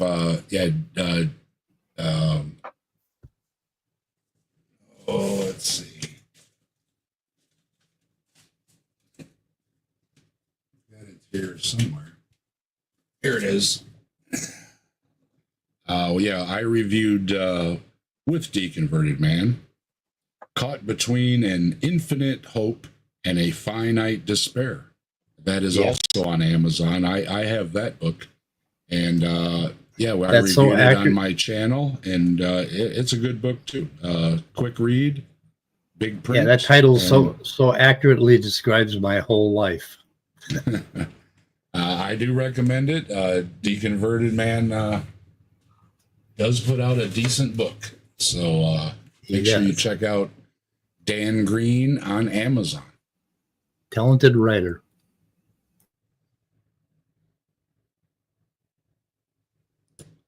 Get this back down here. All right, Wes, you're really disappointing for such the supposed brainiac. What else you got? I mean, my friend Glenn Scrivener out in the UK, he talks about this a lot, where, you know, there are things that atheists and secular materialists have to account for, things like everything coming from nothing. No. How many times do we have to say no? No, no, no, no, no. Deconverted Man, speaking of Deconverted Man, hosted a video on this very topic, and I and Mike and many others participated in it, where we said we don't think everything came from nothing. So, Wes, watch Deconverted Man's video, will you? Thank you very much. They don't care how many times we say it. It's easier for them to say it this way. They don't give a flying fuck what we actually believe. And why do why are we required to account for things? Like, are we required to account for them being out of sour cream and onion potato chips at the convenience store? I hate when that happens. Yeah. Gosh. I'm not required. Damn, now I want some sour cream and onion dip and potato chip. Yep. I like to dip sour cream and onion chips into a sour cream and onion dip. That's just lovely. Reason I bring that up is a true story. They were out of them. So yeah, we used to have a chain store around here. It was called Sterling, and it was branched off the Sterling Milk Company, if you ever heard of that. And they would have their own milk, of course, and they would have their own cottage cheese, sour cream dips, and all that, right? So when you go to the Sterling store and you get all the Sterling stuff, and they had the best sour cream and onion dip ever. And then they slowly kind of disappeared over the years. I don't think there's hardly any left anymore, if any. But that was disappointing because you know when you find something you like and then you can't get it anymore, it's hard to replace. It really is. That's why it's better to learn how to make your own. That's always a bonus, and it's a good thing because I loved what they called Cancun firecracker shrimp at this restaurant. And I learned how to make it myself, which is bacon wrapped shrimp stuffed with jalapeno cream cheese. They are so delicious. I mean, it's just you can't describe how delicious they are. And it's got the savory and the sweet and the greasy and the salty, and it's got all those things in one bite. But lo and behold, the place closed. So I wouldn't be able to get them anymore if I hadn't learned how to do it. And let me tell you what, it took me a few hours to figure it out, but basically you wrap the bacon around the shrimp like you do a diaper, an old cloth diaper. And once I got, okay. And then now I know how to do it. So, and so I totally agree. If you have a favorite dish, you might want to learn to do the recipe yourself because it's a heartbreaker when the place closes down. Order coming from chaos, life emerging from non-life. Wes, really? Come on, man. What? This once again. From nothing. order coming from chaos. Yes, Yeah, order who gives a comes from shit about chaos. reaction, right? Well, this is another one I'm sick of hearing, right? Order doesn't come from chaos. Yes, it does. Have you ever seen a snowflake? And chaos But, theory. but the thing is, that's not how things work. It's all reactionary. It's no chaos. It's not order. This is what happens when this thing interacts with another thing. It's just reactionary. People don't like to think of the universe that way because then it takes any kind of narrative causality they might want to put into it, like away from it. You know what I mean?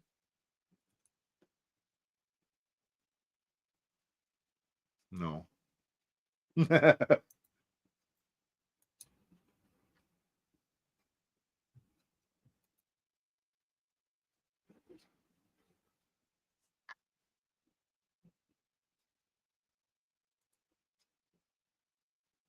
It's life emerging from non-life. It finds that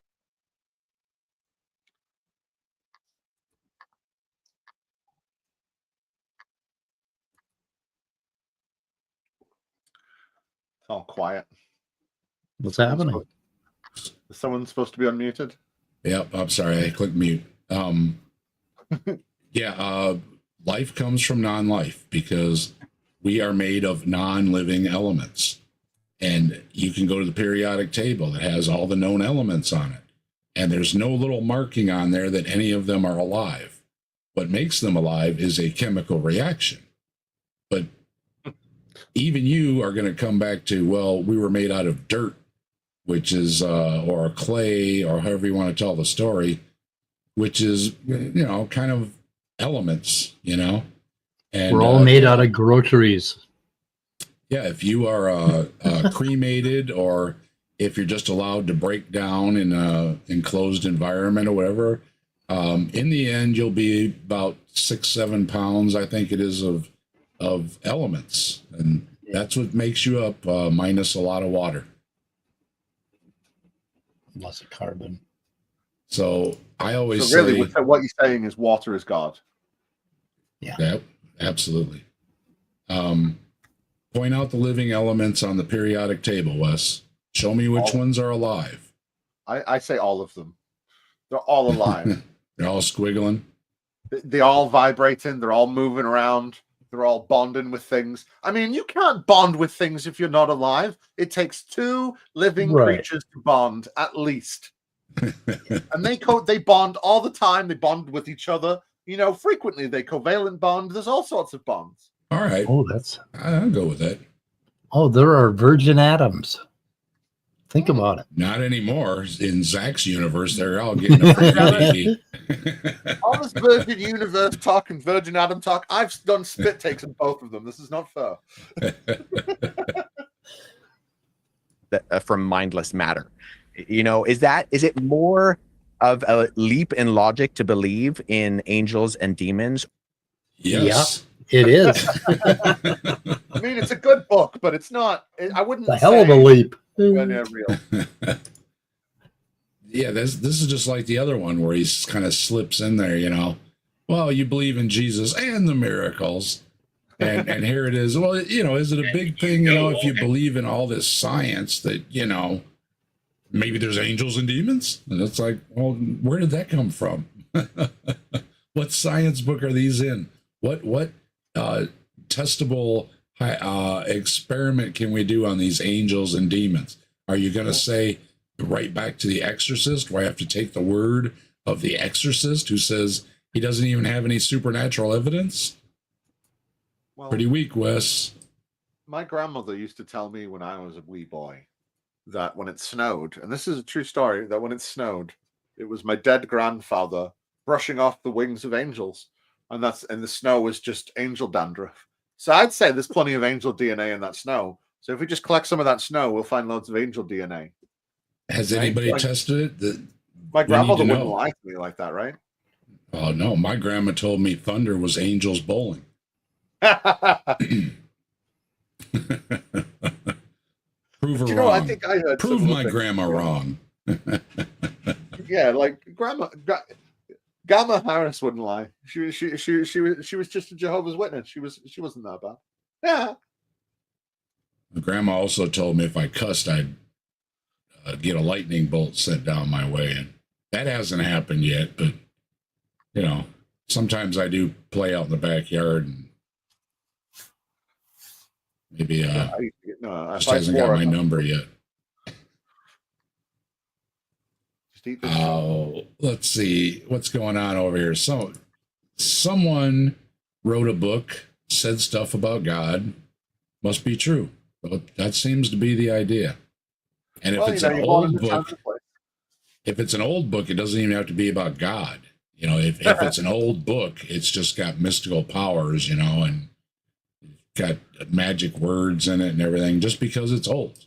So. Well, I think that back in the day, and I mean like thousands of years ago, that actually there used to be magic, and there was only a limited amount of magic. And then they used all the magic, and they did all the god things, and they did all this stuff. And then they used up all the magic, so we have none left. So really, it actually happened. We'd never know because the magic's gone. They used it all up because they didn't know. It's false. Anita says something about I don't think they necessarily lie, but they do speak from indirect knowledge of God. Yeah, well, see, there's always a thing of calling someone a liar. If you believe in something, I'm not calling you a liar. You can believe in all kind of things. So, yeah, sometimes we can be harsh, and usually it's because it's directed at a certain thing, a certain person.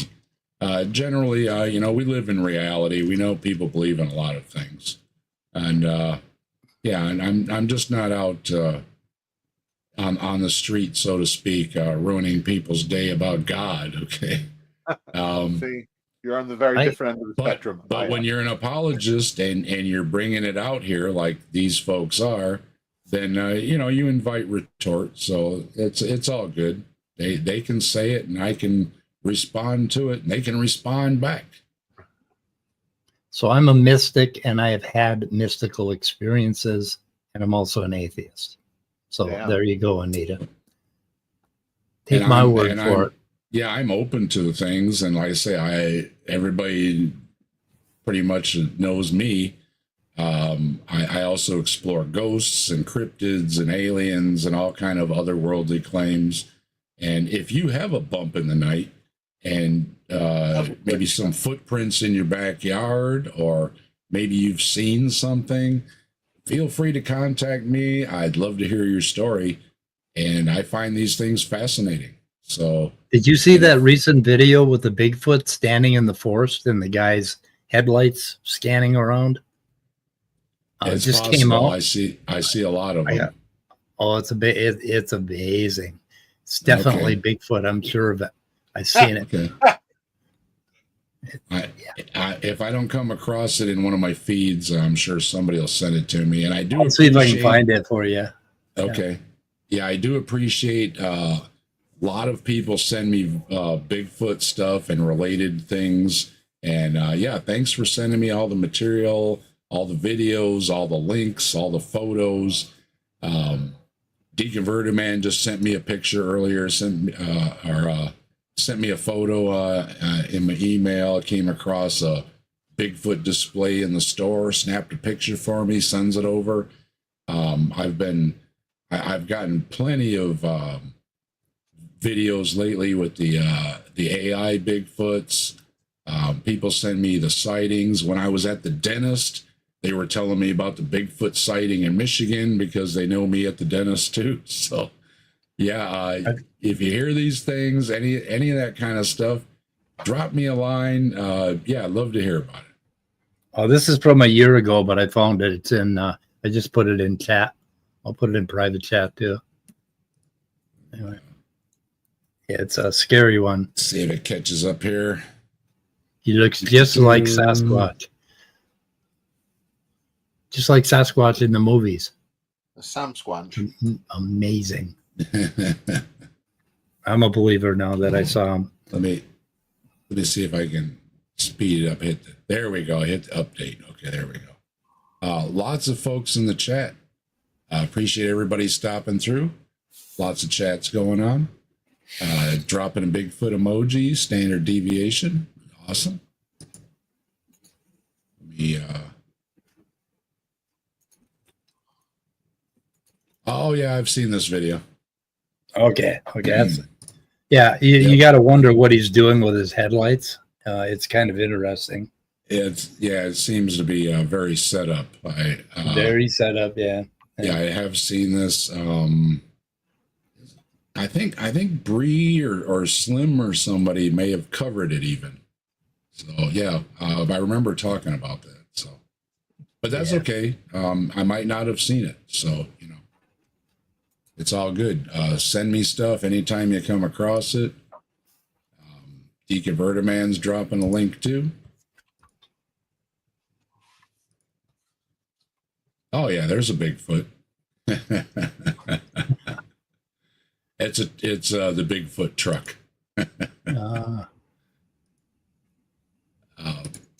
Okay, let's see. I think Wes is done. Let's see what he's got.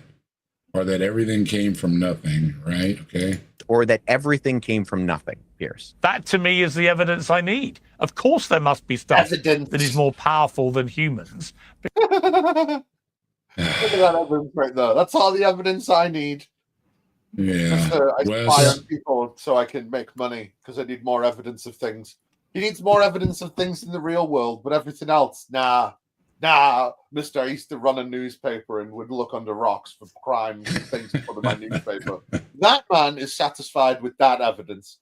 Fuck off, you grifter. Fucking piece of shit. I hate Piers Morgan so fucking much. Yeah, I don't like him either. And setting Wes up on high here when he's giving a really terrible arguments. And, to his credit, he does seem like a smart young person. I think he could do a lot better with his arguments. He did really well taking down things he doesn't believe in, like when he was up against Billy. But when it comes to religion, all of a sudden he's using silly arguments like straw manning atheists. Where'd the universe come from? You believe in nothing. That's the best you got. You're not doing any better than any of the other ones that I say the same thing to. You're just throwing a bunch of straw men. You produce a good argument. Quit. Yeah, and even saying, well, a God must have done it, or a boomer or banger must have done it. Yeah. It's just creating more of a placeholder, not an explanation, because you still don't have an explanation of how that happened. It's not a scientific explanation, that's for sure. You're just saying somebody must have done it, and I'm going to call him God. There's no evidence for what the entity that you're claiming. So now you have to provide that evidence. Well, you know what the evidence is? It's atheists are just foolish. Well, the atheist says in the heart there is no God. So, well, the fool says in his heart there is no God. So, that says it all it needs to. So, really, everything else just seems obvious, right? Well, there must have been something convincing, because this next one is from atheist to gospel preacher. Okay, here we go. But God has chosen the foolish things of the world to confound the wise. God has chosen the weak things of the world to confound the things which are mighty. Anybody else foolish? Yeah, that's what I'm like. Amen. Why me? Like, I don't. Wow. I didn't grow up in church. Right. I didn't grow up in a Baptist church. How about that? I was an atheist. Yeah. Like, I hated you, and now you want me to preach your gospel? Like, it didn't make sense. Well, because his ways are above mine. His thoughts are above mine. Like, it's not gonna make sense. Just right.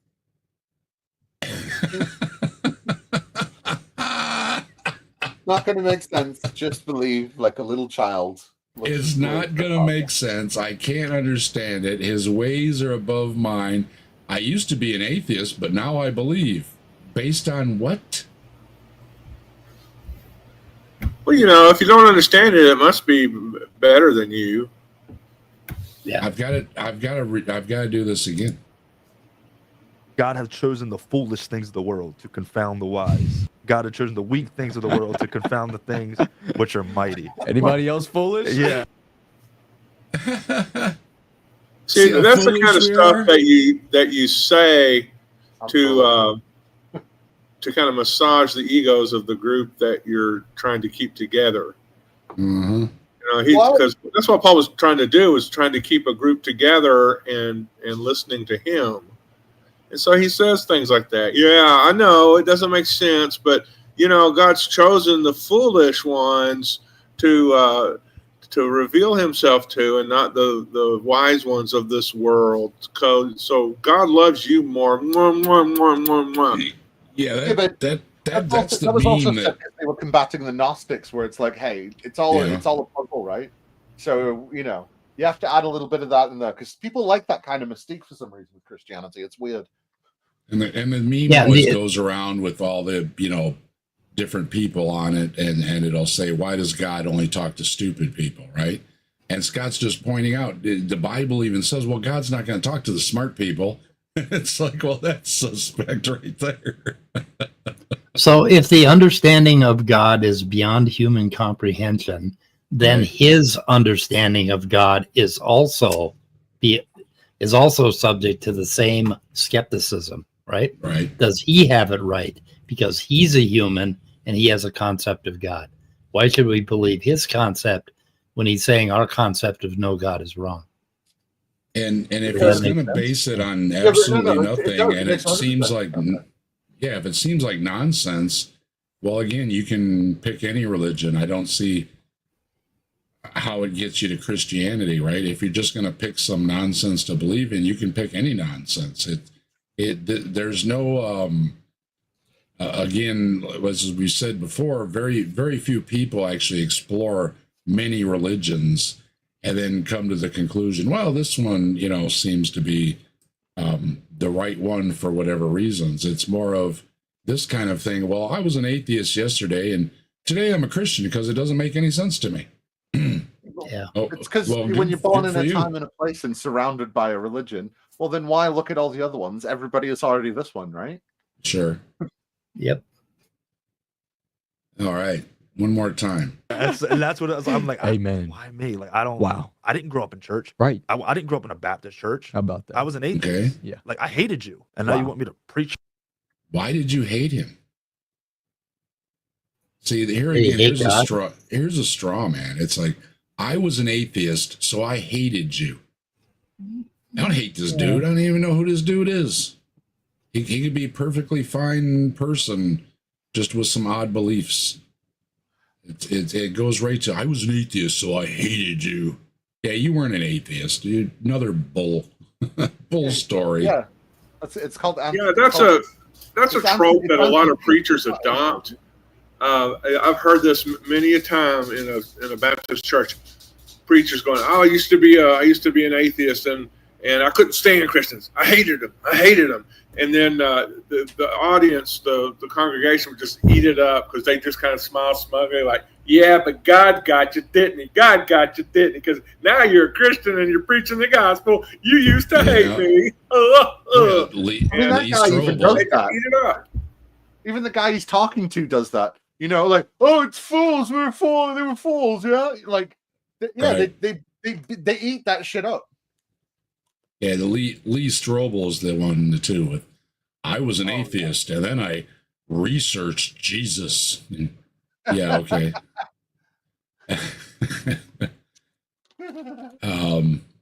Hey, Kafai's stopping through. Hey, Kafai, the mighty Filbert. Hello.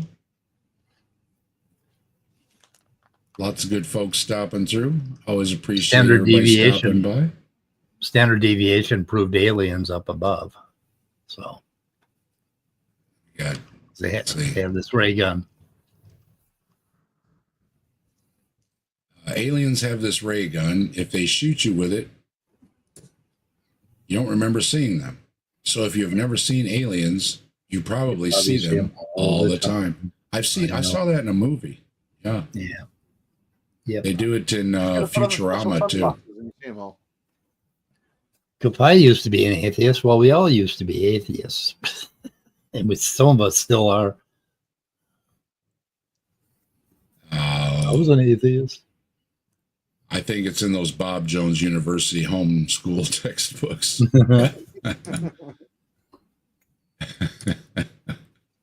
Your gospel. It didn't make sense. Well, okay, it didn't make sense.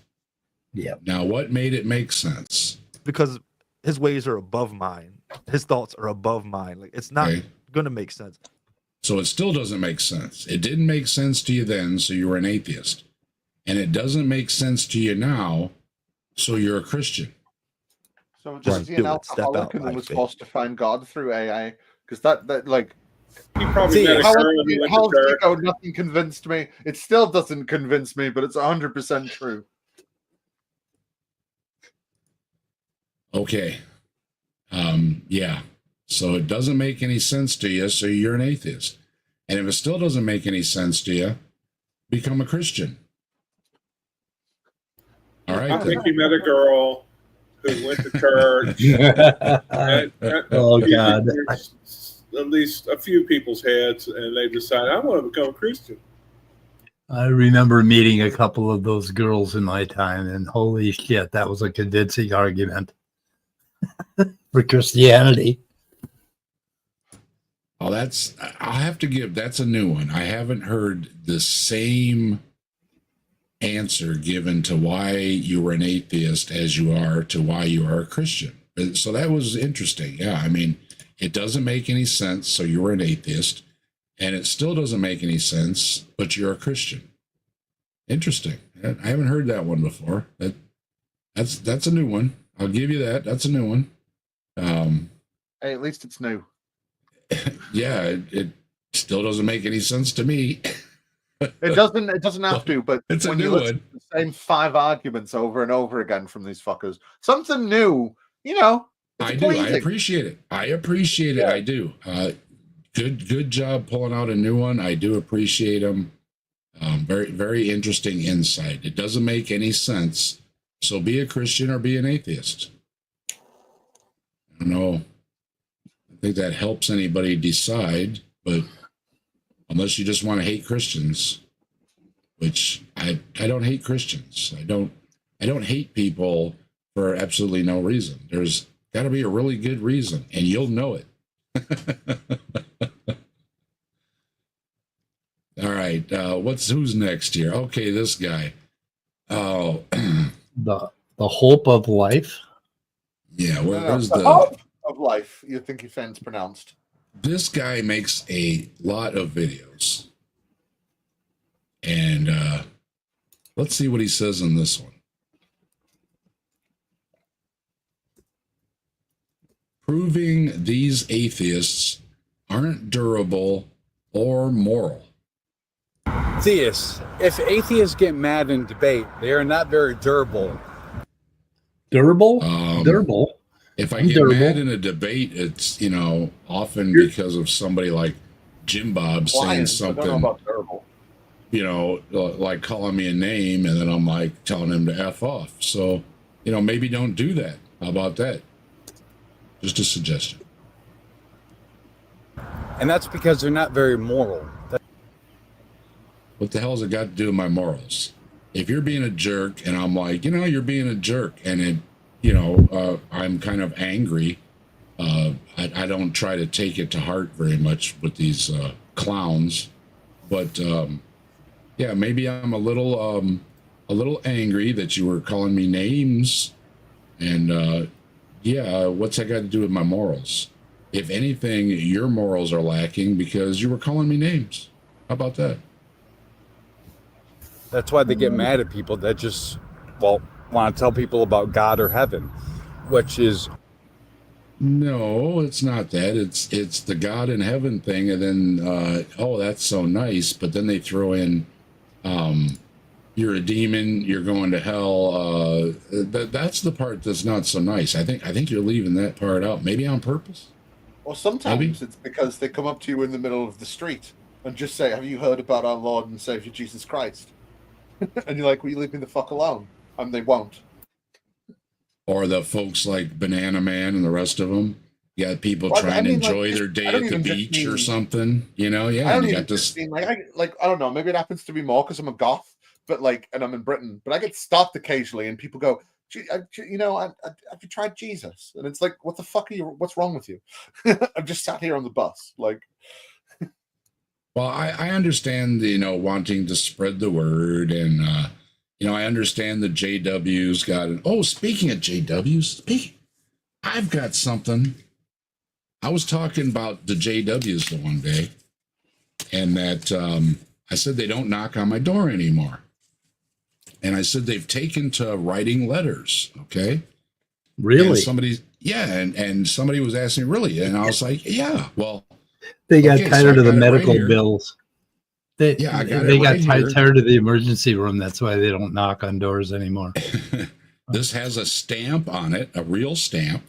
It's addressed to my wife, and it's got a return address on it, which is the JW over here. And then it came with a little pamphlet that says, you are invited to attend pure worship at the Convention of Jehovah's Witnesses. And there's a little pamphlet here that's they're having it downtown, okay? And then there's a letter.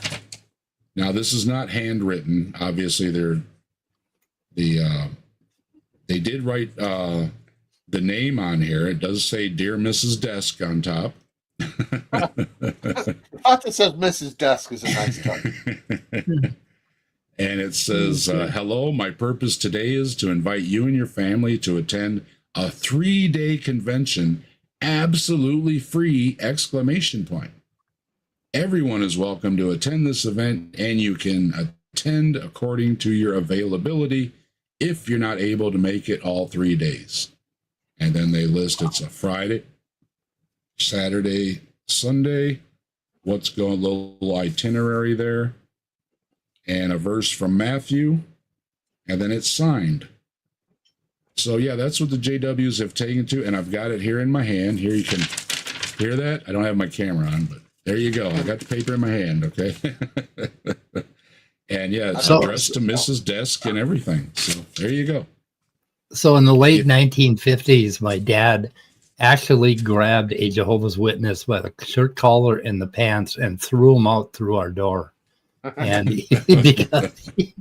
because he came in the yard and he wouldn't leave, and my dad was having a really bad day in the field. He was out in like the far 40 or something, and he came in, and this guy brings a record player in and sets it up. My dad threw the record player out in the yard too. And surprisingly, they never filed charges, but they could have. But yeah, my dad wasn't too fond of them. Katie says that's when you write "return to sender" and put it back in the mailbox.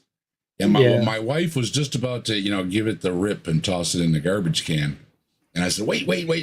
That's what I did with mine. I said, and then I didn't have it when I wanted to talk about it. So I said, let me save that. So there you go. Yeah, they've taken to letter writing. So if you've missed them knocking on your door, check your mailbox.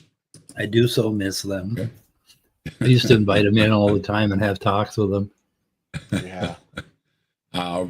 Blaster Master told a good one about his dad answering the door in his tidy whities. That's a good way to have him not come back.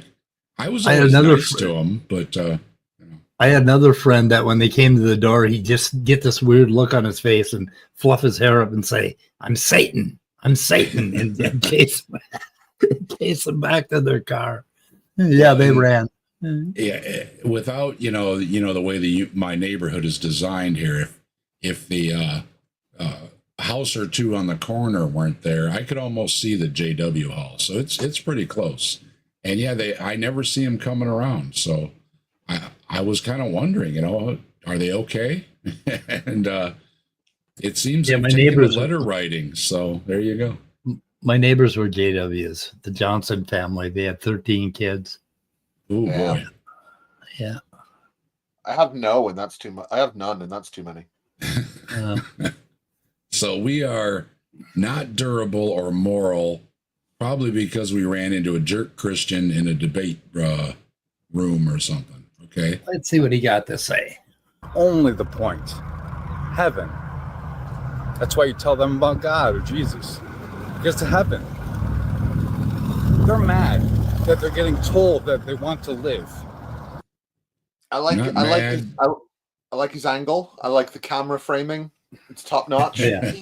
Yeah, it is. His videos are all like this. Yeah. Yeah. No, I He's mean, a filmmaker. if somebody came up to me and my wife had a story, there was a very nice person in the store said something one day about having a blessed day or something. And would you like a bracelet? They're handing out these little love bracelets or whatever they are. And my wife said, "Oh, thank you very much." And she put it on, and there wasn't any problem. If somebody said, "Hey, have a nice day. I hope you go to heaven," I would say, "Oh, thank you very much." Right? I mean, I'm not going to get angry about that. Once again, this is another straw man. You're making up some baloney that just doesn't happen. Now, I'm sure some people would give you an attitude for no reason, but yeah, if you just say, excuse me, would you like to take this pamphlet? We're having a thing at our church, and I would take it, and they say, "Have a nice day," and they don't doom me to hell or call me a demon or any other things. It's like, "Thank you very much. Have a nice day," right?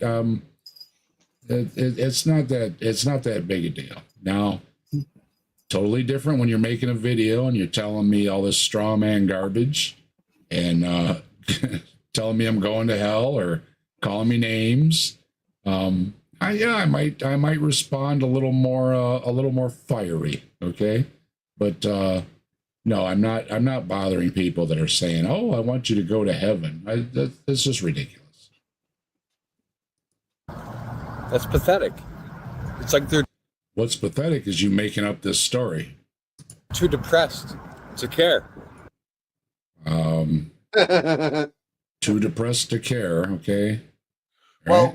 we can't be happy without God. So we must Yeah, all be I guess we're angry and depressed. Okay. Just a weapon to use against them theists. It's a weapon to use against us. From atheist to Christian. Okay. I don't get what the weapon is.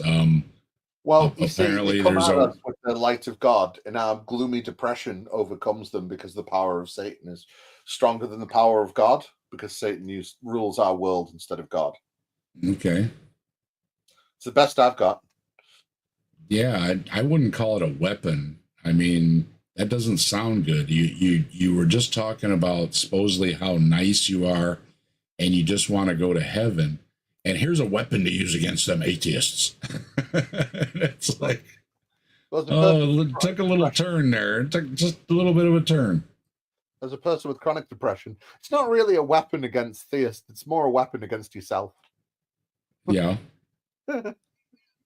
And yeah, there are people who deal with depression and a lot of other issues. And you know what? There are believers that deal with these issues as well. Okay. And yeah, there are people you can talk to and hopefully get things worked out. Doesn't seem to work just being a believer or not a believer, because either or can have a bad day or a bad mood or a chronic issue, and yeah, you're not getting out of it by just being a believer. John Hudson, what's John Hudson got to say?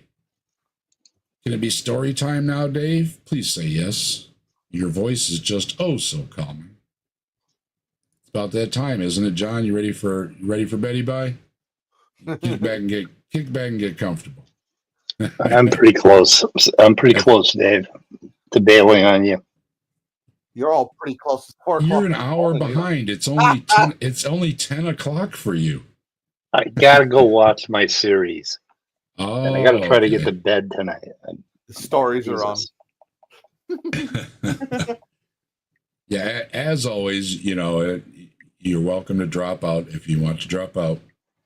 Always Yeah, appreciate you joining us, and I turn know into it's I turn into a pumpkin at 10 p.m. So and Yeah. I'm turning orange. Turning that's orange what this happens week. when Yeah. you live in that oddball time zone dimension thing or whatever. See, I'm telling you, Yeah. it's just not right over there. Tonight I'm gonna sleep. I really I have not slept at night for so long. I'm starting to grow cat whiskers. Mm. It's like, anyway, yeah. So I'm gonna head out. Well, thank you all. Yep. You have a Okay. good one. Talking Yep. to you, Yep. dude. Goodbye. And yeah, I think where's it at? Yeah, and Scott had to go too. It's getting late. I say they're in that weird time zone over there. I don't know what's going on. The water. But yeah, it is late. The reason I do this late is because a lot of folks don't catch us when we're doing stuff earlier in the day. And I heard it mentioned to me numerous times. So I started doing this show in the evenings to catch some of the folks that might not be free during the day for whatever reason, or on Saturdays where Mike and Scott and I and Simos and Brainless and sometimes other guests join us like Zach and who knows who'll be on at Saturday night at the Atheists. So never fear, we will be back Saturday at 5 p.m. Eastern with the crew. And we don't just look at shorts. We look at videos that we rarely get through because we do a serious dissection of the videos, and we give you an in-depth insight into what the deeper meanings are behind these terrible bottom of the barrel videos that I come up with, including one that we did a few weeks ago that was so bad we actually said we had enough and called it a night because it was so bad. We officially hit rock bottom on the worst video out there, and so we were very proud of ourselves. So yes, stop by Saturday night at the Atheist. It's always a good time. And yeah, if you come across a bottom of the barrel video, I mean, just really, really bad, we're not looking for the good stuff. Everybody covers the good stuff, right? So I figured, you know what? There's a lot of bad videos out there. So I try really hard to find the worst ones possible. And a little fun as well. We have Wayne, the toaster guy, we like to have fun with because around here, you know, we really love toast. We love toast. We love toast. We love toast. We love toast. We love toast. And Wayne is you can manifest as a toaster guy, a universal consciousness type thing. And we also have, you know, the tie-in with Jesus appearing on toast and all these things. So it's kind of turned into a running gag that we love toast. So you may just hear that jingle now and then. And speaking of jingle, jingle dingle dangle here. This is another one that makes the rounds. You've probably seen him. And this one is going to be convert an atheist to Christian in 56 seconds. And by coincidence, this video happens to be 56 seconds. I'm ready. I want to be converted. From atheist to Christian in less than a minute. If I were still in. Oh, no. It's Lee Strobel. Well, I'm automatically convinced. Lee Strobel convinces me of everything. I don't know if I have to go any farther. He did the work.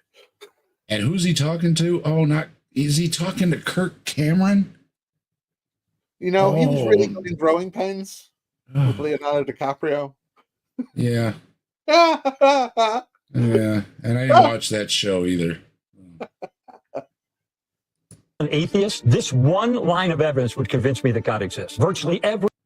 Okay, you got one line of evidence is going to convince every atheist. All right. Every scientist in the world now believes the universe began at some point in the past. In fact, okay. The universe as we know it, space, time, and everything goes back to a certain point. Yes. Okay. I'll give you that. the universe is not eternal. It's not eternal. It is not.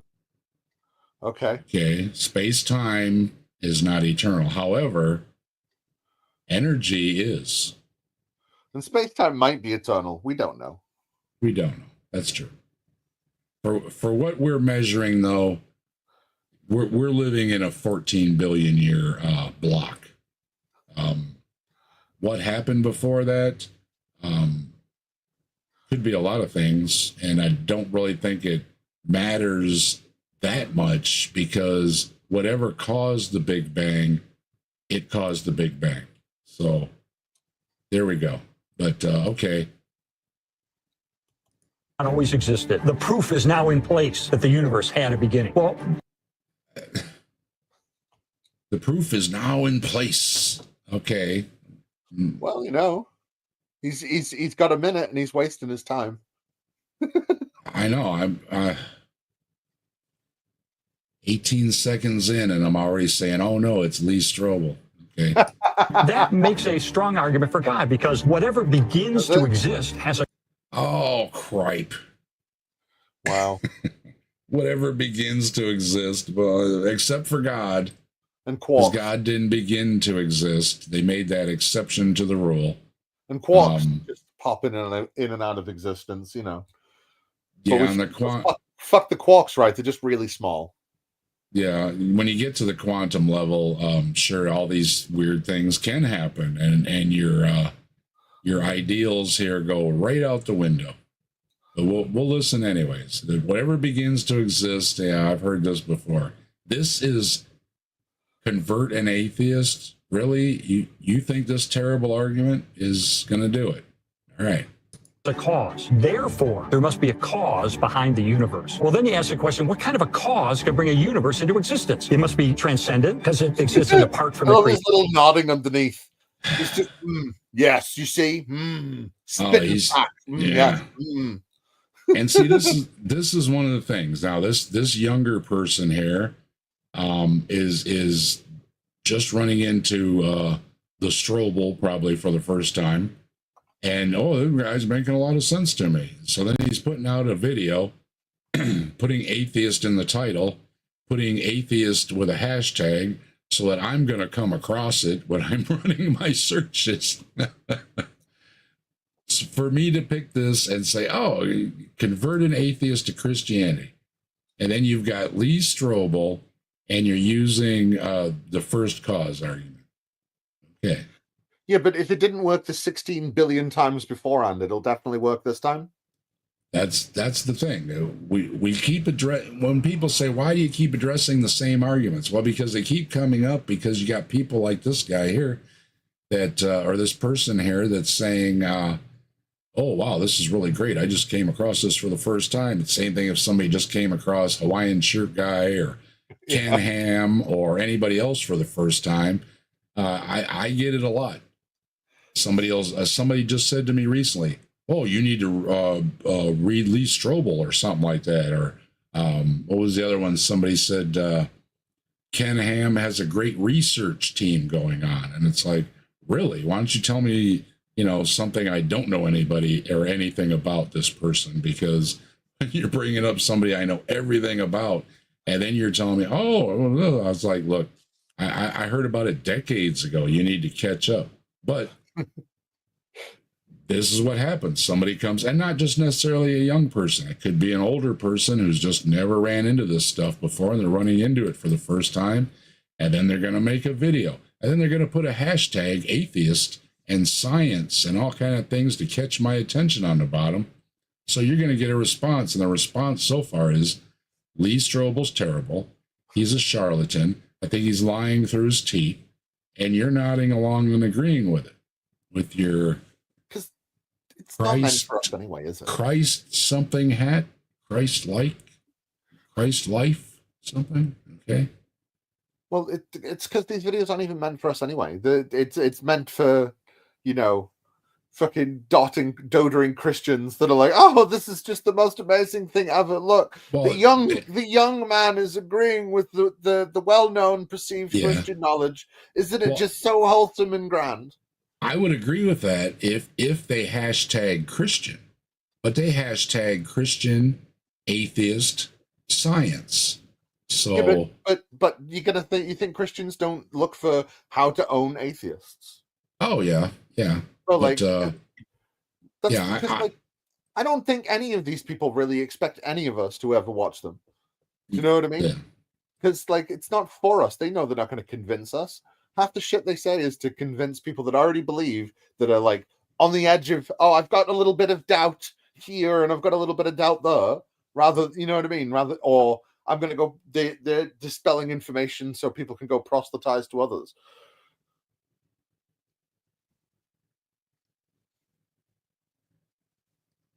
Yeah, I can't disagree. It does seem that way, and even with their, well, there's other ones out there that they make videos totally trashing atheists, calling names and everything, and then they'll flat out saying, "Don't bother commenting." And it's like, well, yeah, what are you trying to do? Just talk to yourself, you know? It's like, okay, you're talking to yourself. Did you convince yourself? Are you proud of yourself? Did yourself make a good argument that convinced you? Okay. Well, it's that and a little baseline reverse psychology. I'm not even going to pay attention to your comments. Right, this smug fucker did it. You know what I mean? Yeah. I didn't put my thing on either. There we go. Forgot to put my ticker up. And hello, Oceanus. How you doing? What up, yo? Holla at you, boy. Creation. He must be timeless or eternal because it existed before physical time came into being. What? Yeah, okay. The timeless thing has a problem because how does God do anything without any time passing? Well, the Bible says that there's waters. So the waters, you know, they had their own time. And They then wash it away or something? Yeah. You know, he separated it, and then there was it's like Tolkien, right? You know how Tolkien has different epochs. It's exactly the same. There's the water time, the Garden of Eden time, the flood time, and the not flood time, and the not Jesus time. And the ungod time. Yeah. Yeah, that I've heard this argument in numerous debates that's come up, and the challenge usually is, how did God create if no time had passed? And that's a tough one to answer.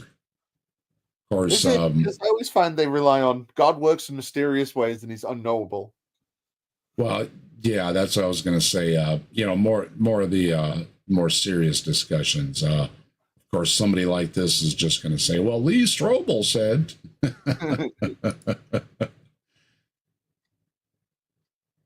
Must be immaterial or spirit because it existed before the physical world was created. Must be powerful given. And again, that doesn't make. Why can't it be material? It can be material outside of our universe. It doesn't have to be immaterial. You're given all these qualities just to try to escape any detection in reality. That's what I think. Oh, they want to make it, outside of time, outside of our dimension, outside of our universe. Everything you can possibly say that pretty much equals to something that doesn't exist and is not falsifiable. Well, it's funny how religion used to be God had come down and he had a place, and you know, the tabernacle is where he lived and he had his little footstool. You know what I mean? Like fucking God would interact with people, angels would interact with people, they would talk with them personally. Like there's even stories of this into the medieval ages and stuff. When we started being able to describe reality around us in a better way than God did it, we started going, do you know, maybe there's more atoms than like 5 and stuff like that. We started to be able to explain things. They had to start drawing back exactly what God is. God became more nebulous and he became more everywhere and nothing. And it's all entirely to get away from not being able to show him. Because like even the fact that in the Bible it goes, Jesus died on the cross and the cloth ripped. So because the cloth ripped, that means that everyone can go see God, because it's not just for one guy because he had a physical presence. But now it's different because we could take pictures of him and detect him and do tests. They're like, no, you can't detect him. He's unknowable, except for all the qualities I'm going to give him. And cover your eyes. Math Pig is streaking through the chat. Good to see you, Robbie. Thanks for stopping by. What up? And don't forget, Math Pig has a channel. Make sure you check it out. You know, I appear on from time to time when he does his streams every 6 months. Yeah, he was on a little roll lately there. got other things going on, so that's how it goes. But I know. I'm just joshing. sometimes we're competing in time slots, but we let that slide because we like each other.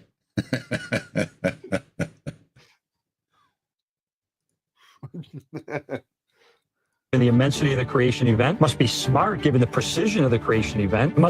Must be smart. I have a problem with. I don't think anybody. The God of the Bible doesn't seem to be smart. That is not a quality I would give it. It seems to do a lot of dumb things, actually, like knowing things are going to fail but planning it anyways.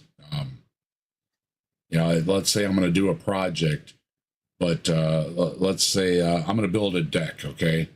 But I don't bother building any of the supporting stuff underneath. I just build the nice part looking on top, and then it collapses. Yeah, that's God. Oh, look at this, but everything else is collapsing underneath. You're riddled with disease, and you're going to be swept away by a tsunami. And oh, by the way, every once in a while, a big rock will just hit your planet and wipe out everything. Terrible planning, I think. Terrible planning. And if I planned out something like that, I would be severely disappointed in myself. I try to think ahead. I try to reinforce things. I try to go overkill. If they call for a 2x4, I go 2x6, right? That's the way I roll. God doesn't seem to be that way. God seems to be that terrible contractor with no insurance that just fell through your roof and then said it's your fault. Over here we call them cowboys. He's a bloody cowboy coming around doing bad jobs. Caring because he created such a wonderful habitat for us to exist in. Yeah. Here we go again. Most of the universe, well, all of the universe, as far as we know, you leave our atmosphere, it's not very hospitable. If you go most of the places on our planet, it's not hospitable. But so caring, deserts, mountains, oceans full of water that you can't drink. That was a great idea. Hey, that's not his fault. We just couldn't stop peeing in the ocean. It must be personal because he had to make the decision to create, and then the scientific. That doesn't make any sense. It had to be personal because it made the decision to create. I know when we usually talk about personal, it means interpersonal with God. But right now, it means that he had agency. So it suits my purpose. Yeah, and it doesn't make any sense. There's nobody else. Who's he being personal with? Jesus. He's being personal with himself. Giggity. Well, hey, when you're alone for all of eternity, what can you do but be personal with yourself? I suppose. I mean, yeah, it would get pretty lonely. And, that's why there's three of them. Two isn't enough, right? You got to add a little. Yeah. Well, sometimes you need the middleman. What two people might argue, and you've got to have the third person come in and go, all right, Jesus said this, and then God will go, well, I'm not talking to Jesus, so tell him I said this. Well, God says, you got to have an intermediary. And if one of them gets mad and says, I'm sleeping on a couch, the other one's still there. So, oh, well. At least one side's still warm.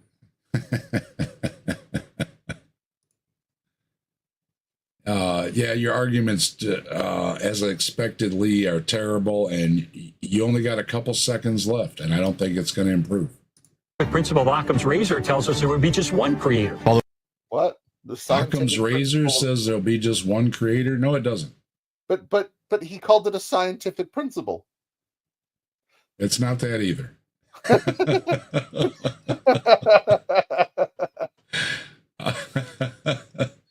Lee, once again, you're an idiot. I mean, you don't even know what Occam's razor is. Well, it gets you the smoothest shave. Well, I guess maybe getting that manscaping going on or something. It cuts the finest line.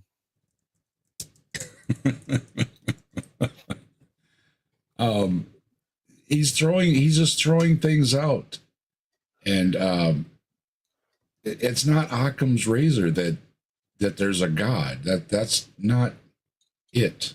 Okay. Occam's razor is just the simplest explanation. Now, God is not the simplest explanation because it just opens up a lot more questions like, how did God do it? And when you say God just did it, and you say, but how did God just did it? And they say, well, God just did it. That's not a simpler explanation. It's not an explanation in the first place, and it's opened up all kind of questions. It doesn't answer anything. It's like a child asking why, and the parent just being like, "I don't care. It just is."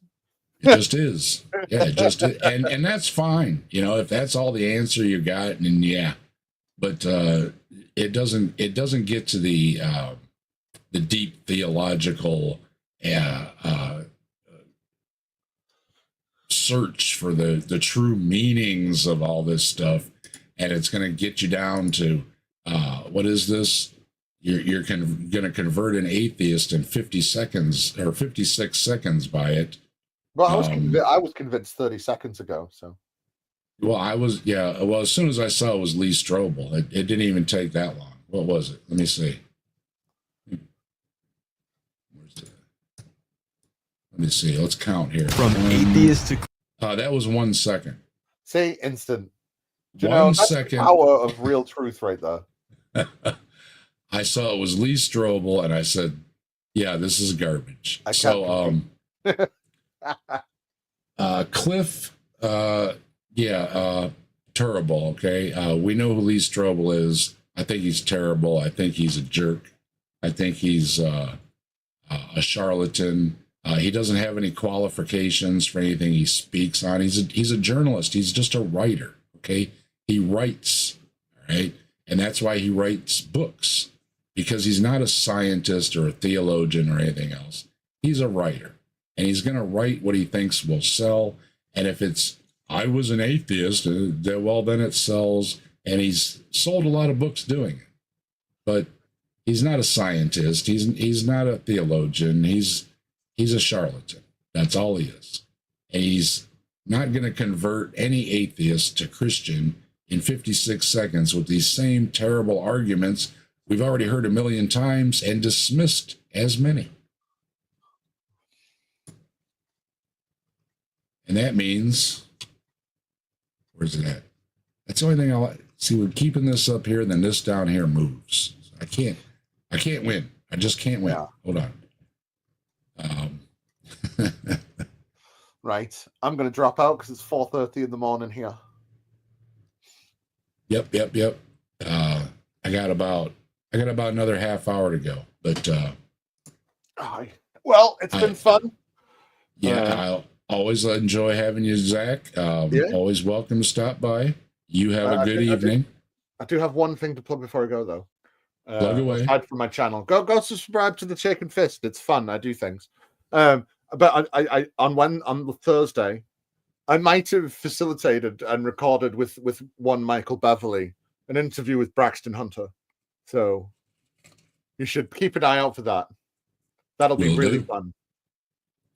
Yeah, and I'm a mediating force. It's it's sort of like a debate conversation between Braxton Hunter and Michael Beverly. I just I was a facilitator. I was a mediator. It's going to be good. It's going to be good. We recorded it on Thursday, so look out for that. It's always good. Beverly's channel. All right, we will see you then, Zach. And yeah, everybody, make sure you're subscribed to the Shaken Fist. Hello, Mark Reed. I'm still going to be here for a few minutes. Zach had to go. It's late over there across the pond. But I got a few more minutes to hang out. Good to see you. Thanks for stopping by.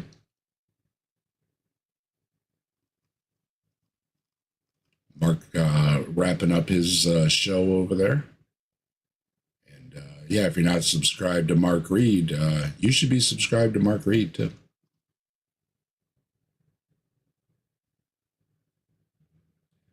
All right, well, that was pretty terrible. Lee Strobel's terrible. Don't do that to me again. Oh, let's see. What's What else we got? Let's pick out some of these shorts here. We can bust them out here tonight.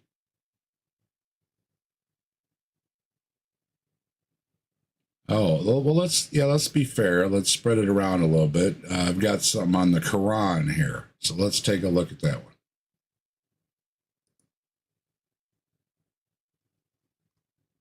Allah talks about the celestial objects orbiting, it says, and refers to them swimming in their orbit. Yeah. They're not swimming. You have to like wiggle your arms and legs or tail or something to swim. Not swimming. If you look in NASA, for an astronaut to be ready to go to space, they have to be good at swimming.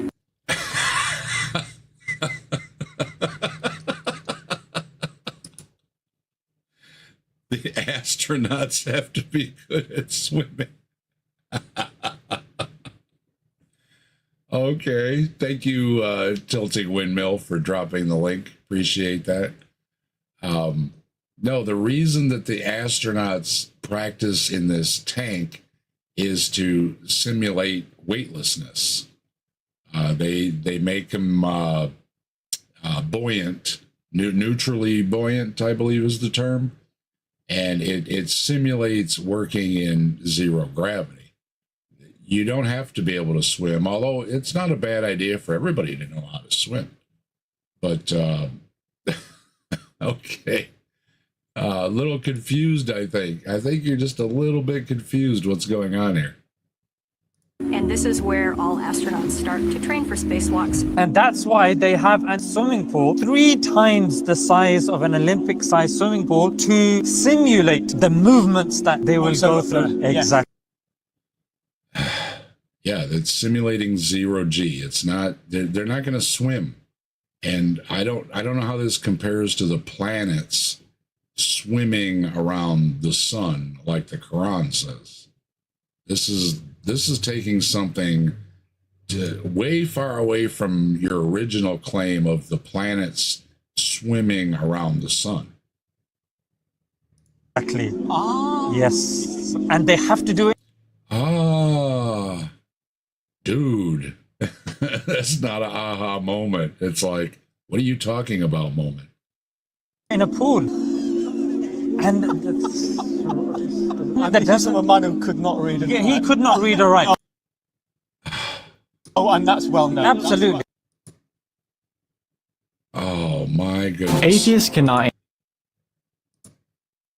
Yeah, I gotta get this. Allah talks about the celestial. Sorry about that. Okay, yeah. All right, Allah, as he said, is talking about celestial objects orbiting. Objects orbiting, it says, and refers to them swimming in their orbit. And they're swimming in their orbit. Okay, well, I don't know what they're swimming in. I don't know what media or medium it is they are swimming in. And then you're going to prove the Quran is right, that planets swim around the sun or their star because astronauts train in a pool to simulate neutral buoyancy. And then this person thinks, wow, you just blew my mind. You're the smartest guy ever with this nonsense. Is this how easy it is to convince people? Really? How come I don't run into somebody like this so I can, tell them that's nonsense and explain what they're actually doing in that pool?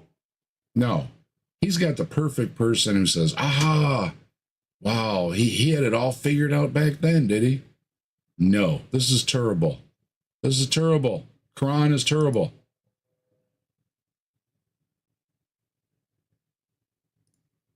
That was terrible. I like terrible ones, though. I really do. And that was very terrible. Yeah, Quran says that shooting stars are lamps Allah is throwing at devils. Mark Reed, I've heard a lot of bad arguments too, including that something about bees like flowers or something like that is in the Quran. Groundbreaking. I mean, Who knew bees like flowers? You know, I mean, truly only Allah could know that, right? Well, not to leave out the Quran, we included the Quran.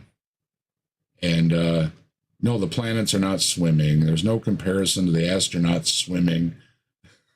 I don't know what you're trying to do, but I appreciate how ridiculous it was. I really do. Thank you very much for that. That was good. That was a good one. Let's see. Who else can we bust out here? 12 seconds. Ooh. Okay, we've checked this guy out before. We're going to probably check him out again. He likes doing these shorts. He thinks there's a lot of gotchas on the atheists. I did a video on him that, do you think you evolved from a rock? And I mocked it and said, well, yes, my parents were rocks. So he's got another one. Atheists, are there any challenging philosophical... Atheist, quick question. Is there Hold on. Pause. any philosophical argument? Pause. Thank you. Gosh. Okay. Are there any challenging philosophical arguments for the existence of a higher power?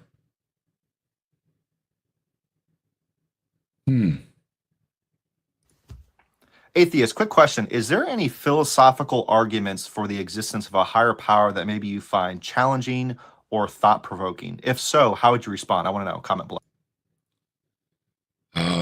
There are philosophical arguments for a lot of things, including a God, and I've rejected them like a lot of the other arguments.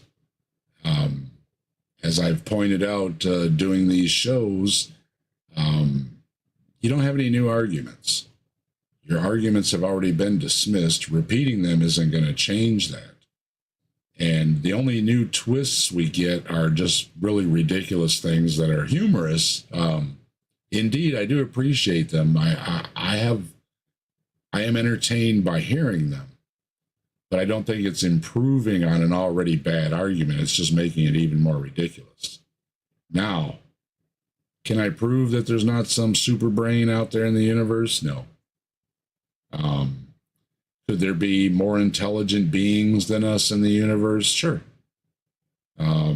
Is there a super being out there that thinks it's a good idea to flood the world and have a magic zoo boat? Well, I'm just going to laugh. So it depends on the philosophical argument. If it's about Bible stories, Quran stories, well, any religious text with mythological stories in them, you can make a philosophical argument for it, but I'm still going to dismiss it as mythology. So, are there any challenging ones? I think the only challenging thing would be just the possibility that, you know, we can't know everything argument. You know, I've heard that one before. You can't know everything, so there could be a God. And I would have to concede that I don't know everything, and I don't know everything that's in the universe or outside of the universe. So there could be something out there. Is it going to be what you think is the Bible God? No, I don't think so, because I think the Bible God is absurd. The stories are absurd. And I don't think that could actually be a real higher power. But I'm not going to dismiss a higher power outright. It's more of when the stories are written about these higher powers, I think the stories are ridiculous. And even if somebody is trying to give a good philosophical argument, if it still goes back to the Bible God or Quran God, whichever it is, and then I go back to mythology stories, silly claims like the moon being split in two, or talking animals, magic zoo boat, talking plants, and any of these kind of things, then I think for me, it takes away any legitimacy to anything that I might be leaning towards, that might be a decent argument, because then I remind myself, wait a minute, this is the same God with the magic zoo boat. And then I go right back to just dismissal because I find it ridiculous. If the argument was for a God, and this is what I don't usually hear, if it was for a God that isn't that person's own religion, their own horse in the race, right?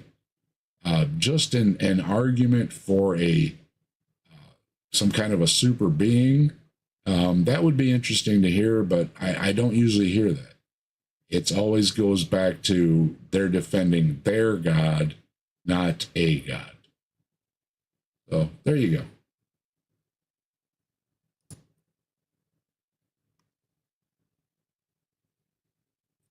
Sometimes I can almost believe Murphy and his law is real. Well, sure. The odds of the toast falling butter side up is directly proportional to the cost of the carpet, right? And speaking of toast, We love toast. We love toast. We love toast. We love toast. We love toast. so yeah, the short answer is if you're going to defend any of the Bible stories, then I don't think you can make a good argument. And same applies to most religions. You would have to take out a lot of the silliness for me to begin to take it seriously. And that's pretty much where I stand. You like my little jingle there? We love toast.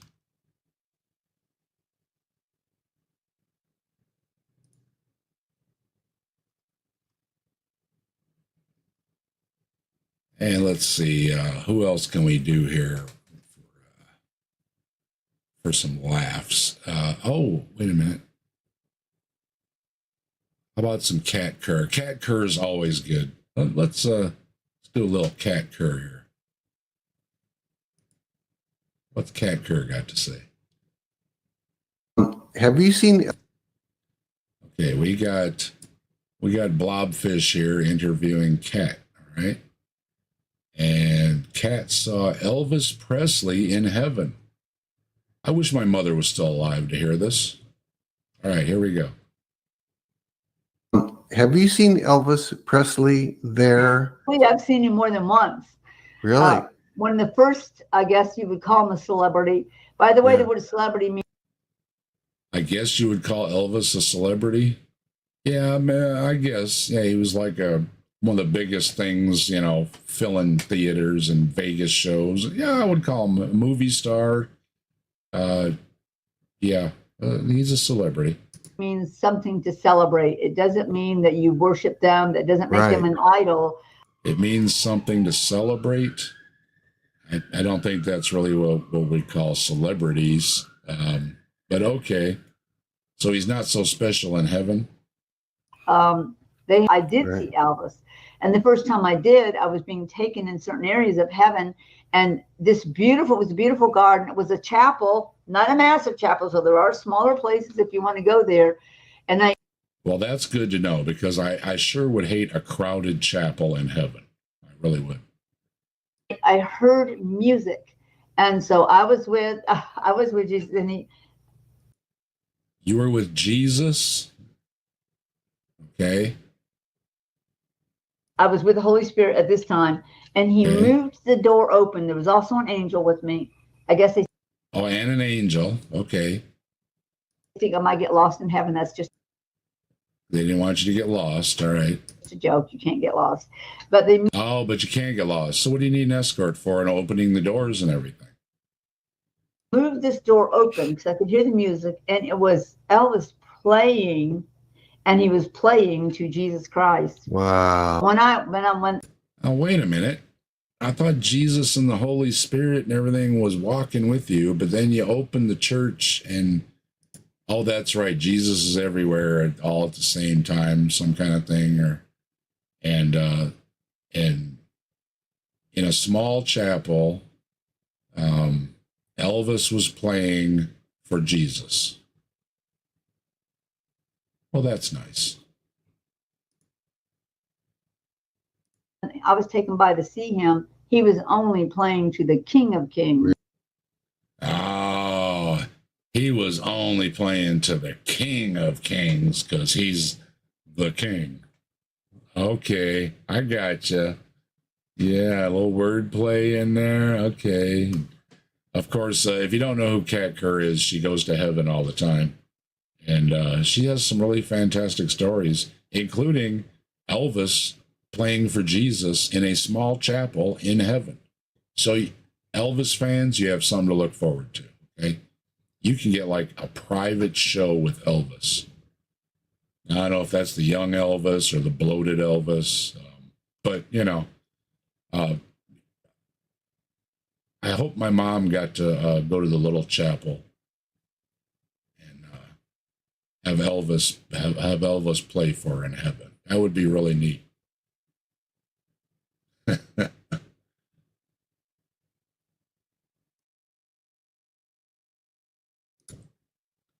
Yeah, that time of year. I miss you, Mom.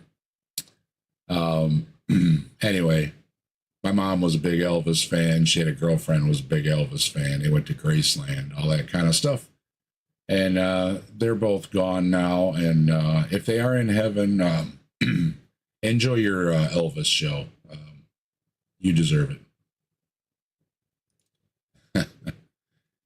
You ain't nothing but a hound dog. That's right.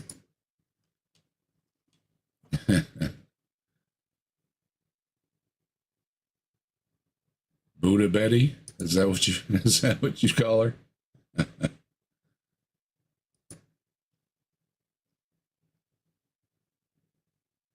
Singing Jesus. Don't be cruel. Where's James Apperson? We need James Apperson with his Elvis impersonation. Jackie, you grew up on Elvis gospel records. I grew up on Elvis and Tom Jones, and what was the other? There was one other one. A little bit of gospel in there. It wasn't exclusively. But my mother did have a lot of Elvis. Loved Elvis, and I've still got boxes of Elvis memorabilia I need to go through and do something with because it's taking up a lot of storage in my attic. Yeah, I do. I like Elvis. And if you want to have a little fun too, they do some AI stuff with Elvis. I've got one where he does, well, I don't got it, but I've seen it and shared it around. There's a Elvis singing a Whole Lot of Rosie from AC/DC. It's a pretty good job. They do pretty good matchups to it and everything. Yeah. Perry Como. See, that's more like my dad. My dad liked the older, mellower music, whatever you want to call it. My dad watched Lawrence Welk every Sunday too. So. Yeah, got a siren. Sorry about that. And yeah, my dad watched Lawrence Welk every Sunday, so we watched Lawrence Welk because back in the day, you only had one TV, and Dad got first dibs. But Kat Kerr with Elvis in Heaven. All right, well, Kat, can you top that?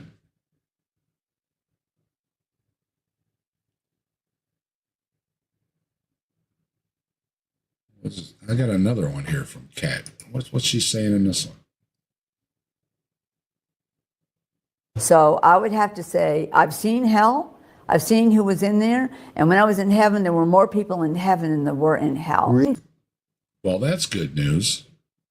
Increased because of the revivals, the moves of God, because of the great harvest coming, because of the presence of God himself, and also the people with all doing all the things, stepping into what God has for them. That there is a God and he loves them than there ever was in the past day. I have seen. Okay, well then The ones that are in hell, though, are the failure on God and all these things that people are doing that have gotten all these people into heaven, but they kind of blew it because a lot of people didn't. Whose fault is that? That's your fault, Kat. I'm blaming you. Those people aren't in heaven because you didn't evangelize them enough. There's so many people in heaven. I've seen people from the past. Well, I've seen the disciples and the prophets. Just so you know, Adam and Eve made Adam and Eve. I saw that. I've seen John Wayne. I saw Adam and Eve and John Wayne. Saw John Wayne in heaven. I just saw John Wayne in heaven. So he was in heaven. I've seen Michael Jackson, and I'm proud to hurt me about Michael Jackson too. All right. Bother me because I saw him and he was worshiping Jesus Christ. Saw Robin Williams in heaven also. Robin Williams is in heaven. All right. I think that kind of goes against some doctrines that Christians have, but good. It's good to hear. And this Robin Williams, this is the thing about comedians, if nobody knows this. They get hit so hard by Satan. Satan hates laughter. Satan hates laughter. Have you seen Elvis? I didn't know that. Okay, Satan hates laughter. So Satan doesn't like comedians. I don't know. I've seen South Park. Satan seems to have a sense of humor. But I guess I'll have to listen to Kat Kerr because she's been there. So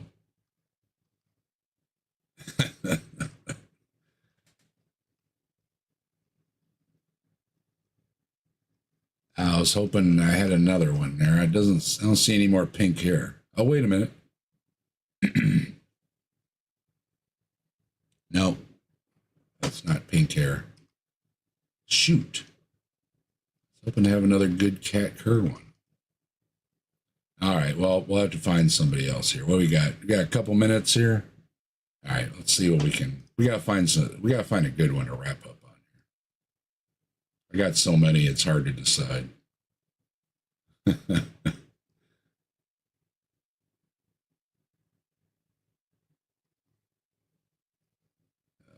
see.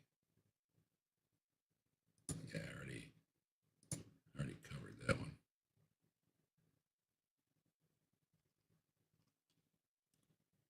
Let's scroll down to the bottom. We'll go down the bottom, see what we got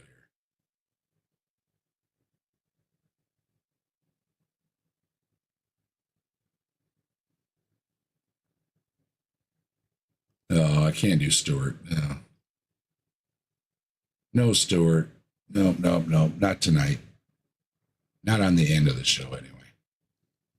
That's like the beginning of the show or something.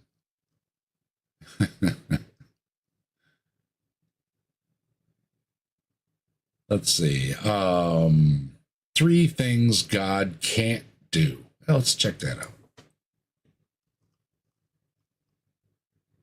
3 things God can't do. The last one will shock you. God. Okay, I'm ready to be shocked. I really am. I haven't been shocked much tonight, so shock me. Okay. God can't lie. Not only. Why can't God lie? Only because everything he says is true, but because he is. Everything he says is true. Is the truth. That's like asking fire. And he is the truth. What a coinkydink. Well, then God is not all powerful if God cannot lie, because God should be able to do anything, including lying. So God is not all powerful. Fire to be cold or light to be dark. It's not just what he says, it's who he is. So when he says he'll never leave you, he's not capping. When he says he has a. He's not capping. Oh, so hip. Okay, I just learned what that means. So that means he's being straight up with you. Okay. I haven't heard from God. Tell him to give me a call. I don't know what else to say. I haven't heard from him. Plan for your life, he's not capping. God can't fail. He's undefeated. He's never lost a battle, not once, and he's not going to start with you. Well, Kat Kerr just said there was more people in heaven than in hell, but there was people in hell. So God failed because God wants none to perish, something like that. So if they perished, God failed.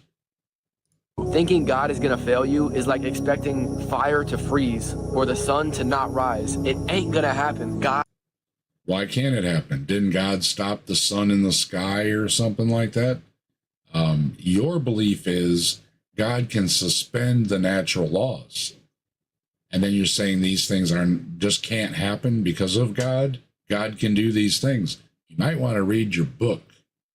Those things happen in your book. God can't stop being good. And if you disagree, take a breath. God can't stop being good. That's only because you define everything God does as good. Even when God does evil, commands evil, or allows evil, it is still good. So, sure, if everything that I do is defined as good, then I'm all good.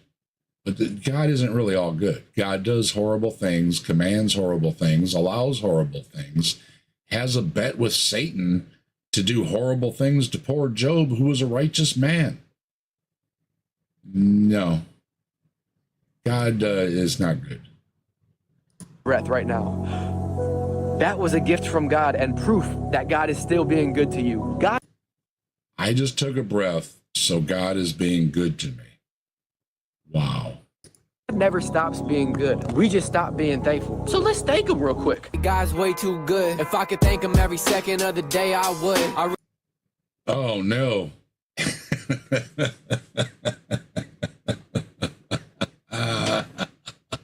Read the Bible and talk to the one who made the book. Go tell the devil.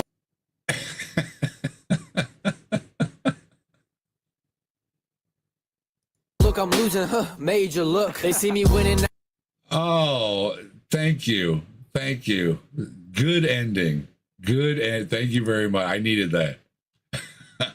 That was just for some bad arguments. You topped it off with some bad rapping. Well done. Well done. It's Eminem, the rap god. That's right, Kafai. Okay. I don't know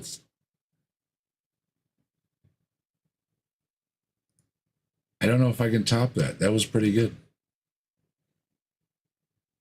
What time? You know what? It's about time anyways.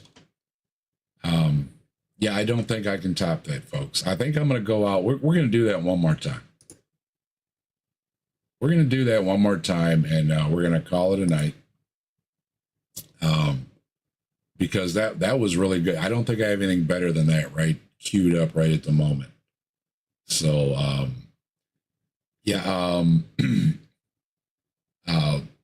let's see. Let's run down the list real quick.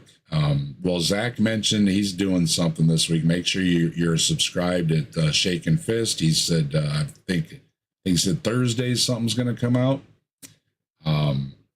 Make sure you subscribe to Answers in Atheism. Mike got Deconverted Man's new book. He's going to take a look at that, and I might have to get it too. Make sure you subscribe over at Deconverted Man too, and check out Amazon for his books over there. He goes by Dan Green on Amazon. He's got at least a couple of books out now. I reviewed one of his other ones, and it looks like Mike might review this one. So yeah, support Deconverted Man and support everybody else out there. Everybody that's got a channel out there, make sure you go around, support everybody else. It's just a good thing to do.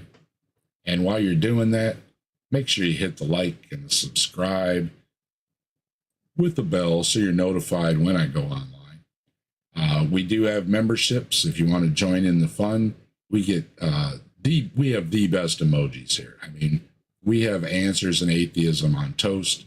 We've got the Magic Zoo Boat. We've got Spirit Away for those nasty things that supernatural whatnots are bugging you. We've got that all covered in the emojis. And as I did earlier, members only streams. So you can be in the Elite Club, having a customized video experience just for you because you're an awesome member. So, yeah, join in on the fun. Don't forget, every Saturday, I host Saturday Night at the Atheists, where we get a panel of atheists together and we dissect some videos. Again, always top-notch videos is what we cover here. And I don't mean that seriously. Saturdays, however, we don't do the shorts like I do here. We take a look at some of the longer videos, and I look long and hard to find things for Saturdays. I hope everybody appreciates what I come up with for on Saturdays. We do have a good time. I haven't had a Saturday yet where my cheeks didn't hurt when I was done from laughing. And of course, we have great folks stopping through, always adding to the conversation, to the humor, and everything else. So you never know who will stop by.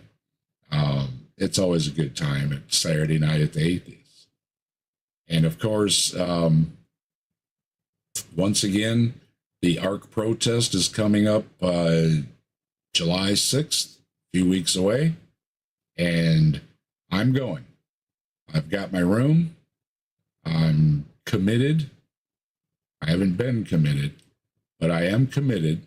That joke's just not going to get old. To going to the ARC protest, and there's going to be a lot of great folks there. Looking forward to meeting them, and looking forward to doing my duties, so to speak, after many years of ragging about the pseudoscience atrocities in Kentucky. I'm actually going to be there with my sign. And you know what that means. Once I've been there with my sign, that's it. All right. So, end of story for Ken Ham.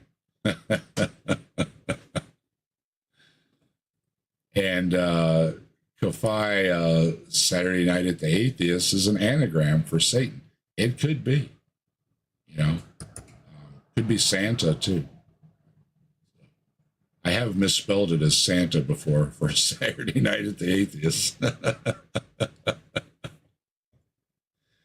And yeah, so let's thanks everybody for being here.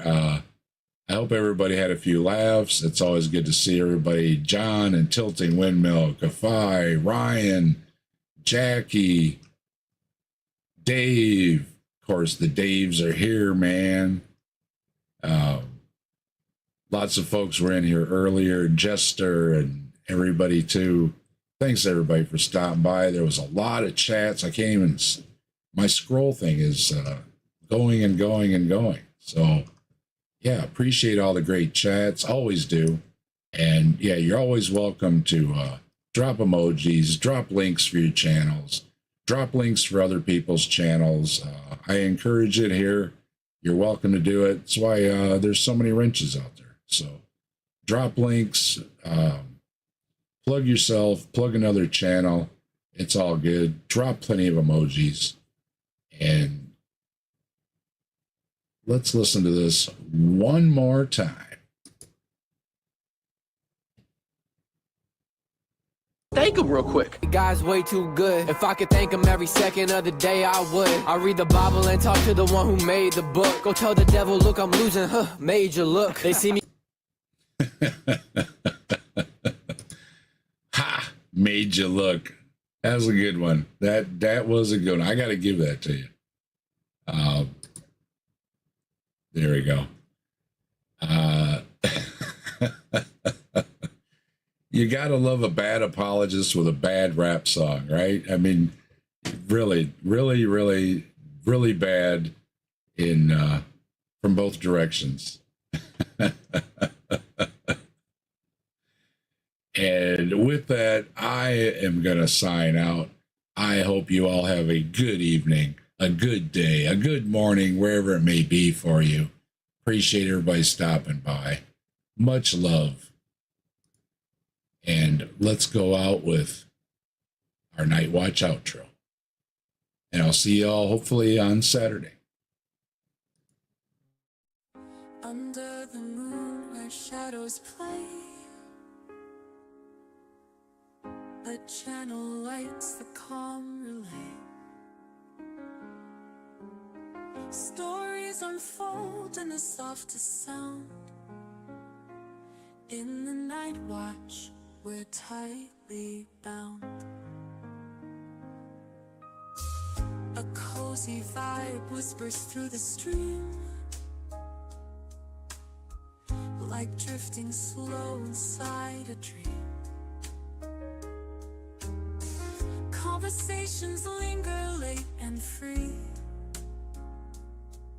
The night watch is the place to be. Hang out here beneath the glow, where time moves gently, hearts all flow. Secrets shared in a soothing tone. The night watch feels like home.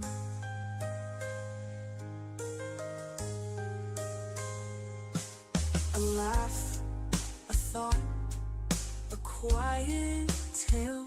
The night breathes slow, we set our sail. Through every chat and every laugh, we weave a stream, a timeless path. Stay while the stars are bright, each word a spark that paints the night. Connection deep, it soars and sings. In this space, the heart takes wings. Hang out here beneath the glow, where time moves gently, hearts all flow. Secrets shared in a soothing tone. The night watch feels like home.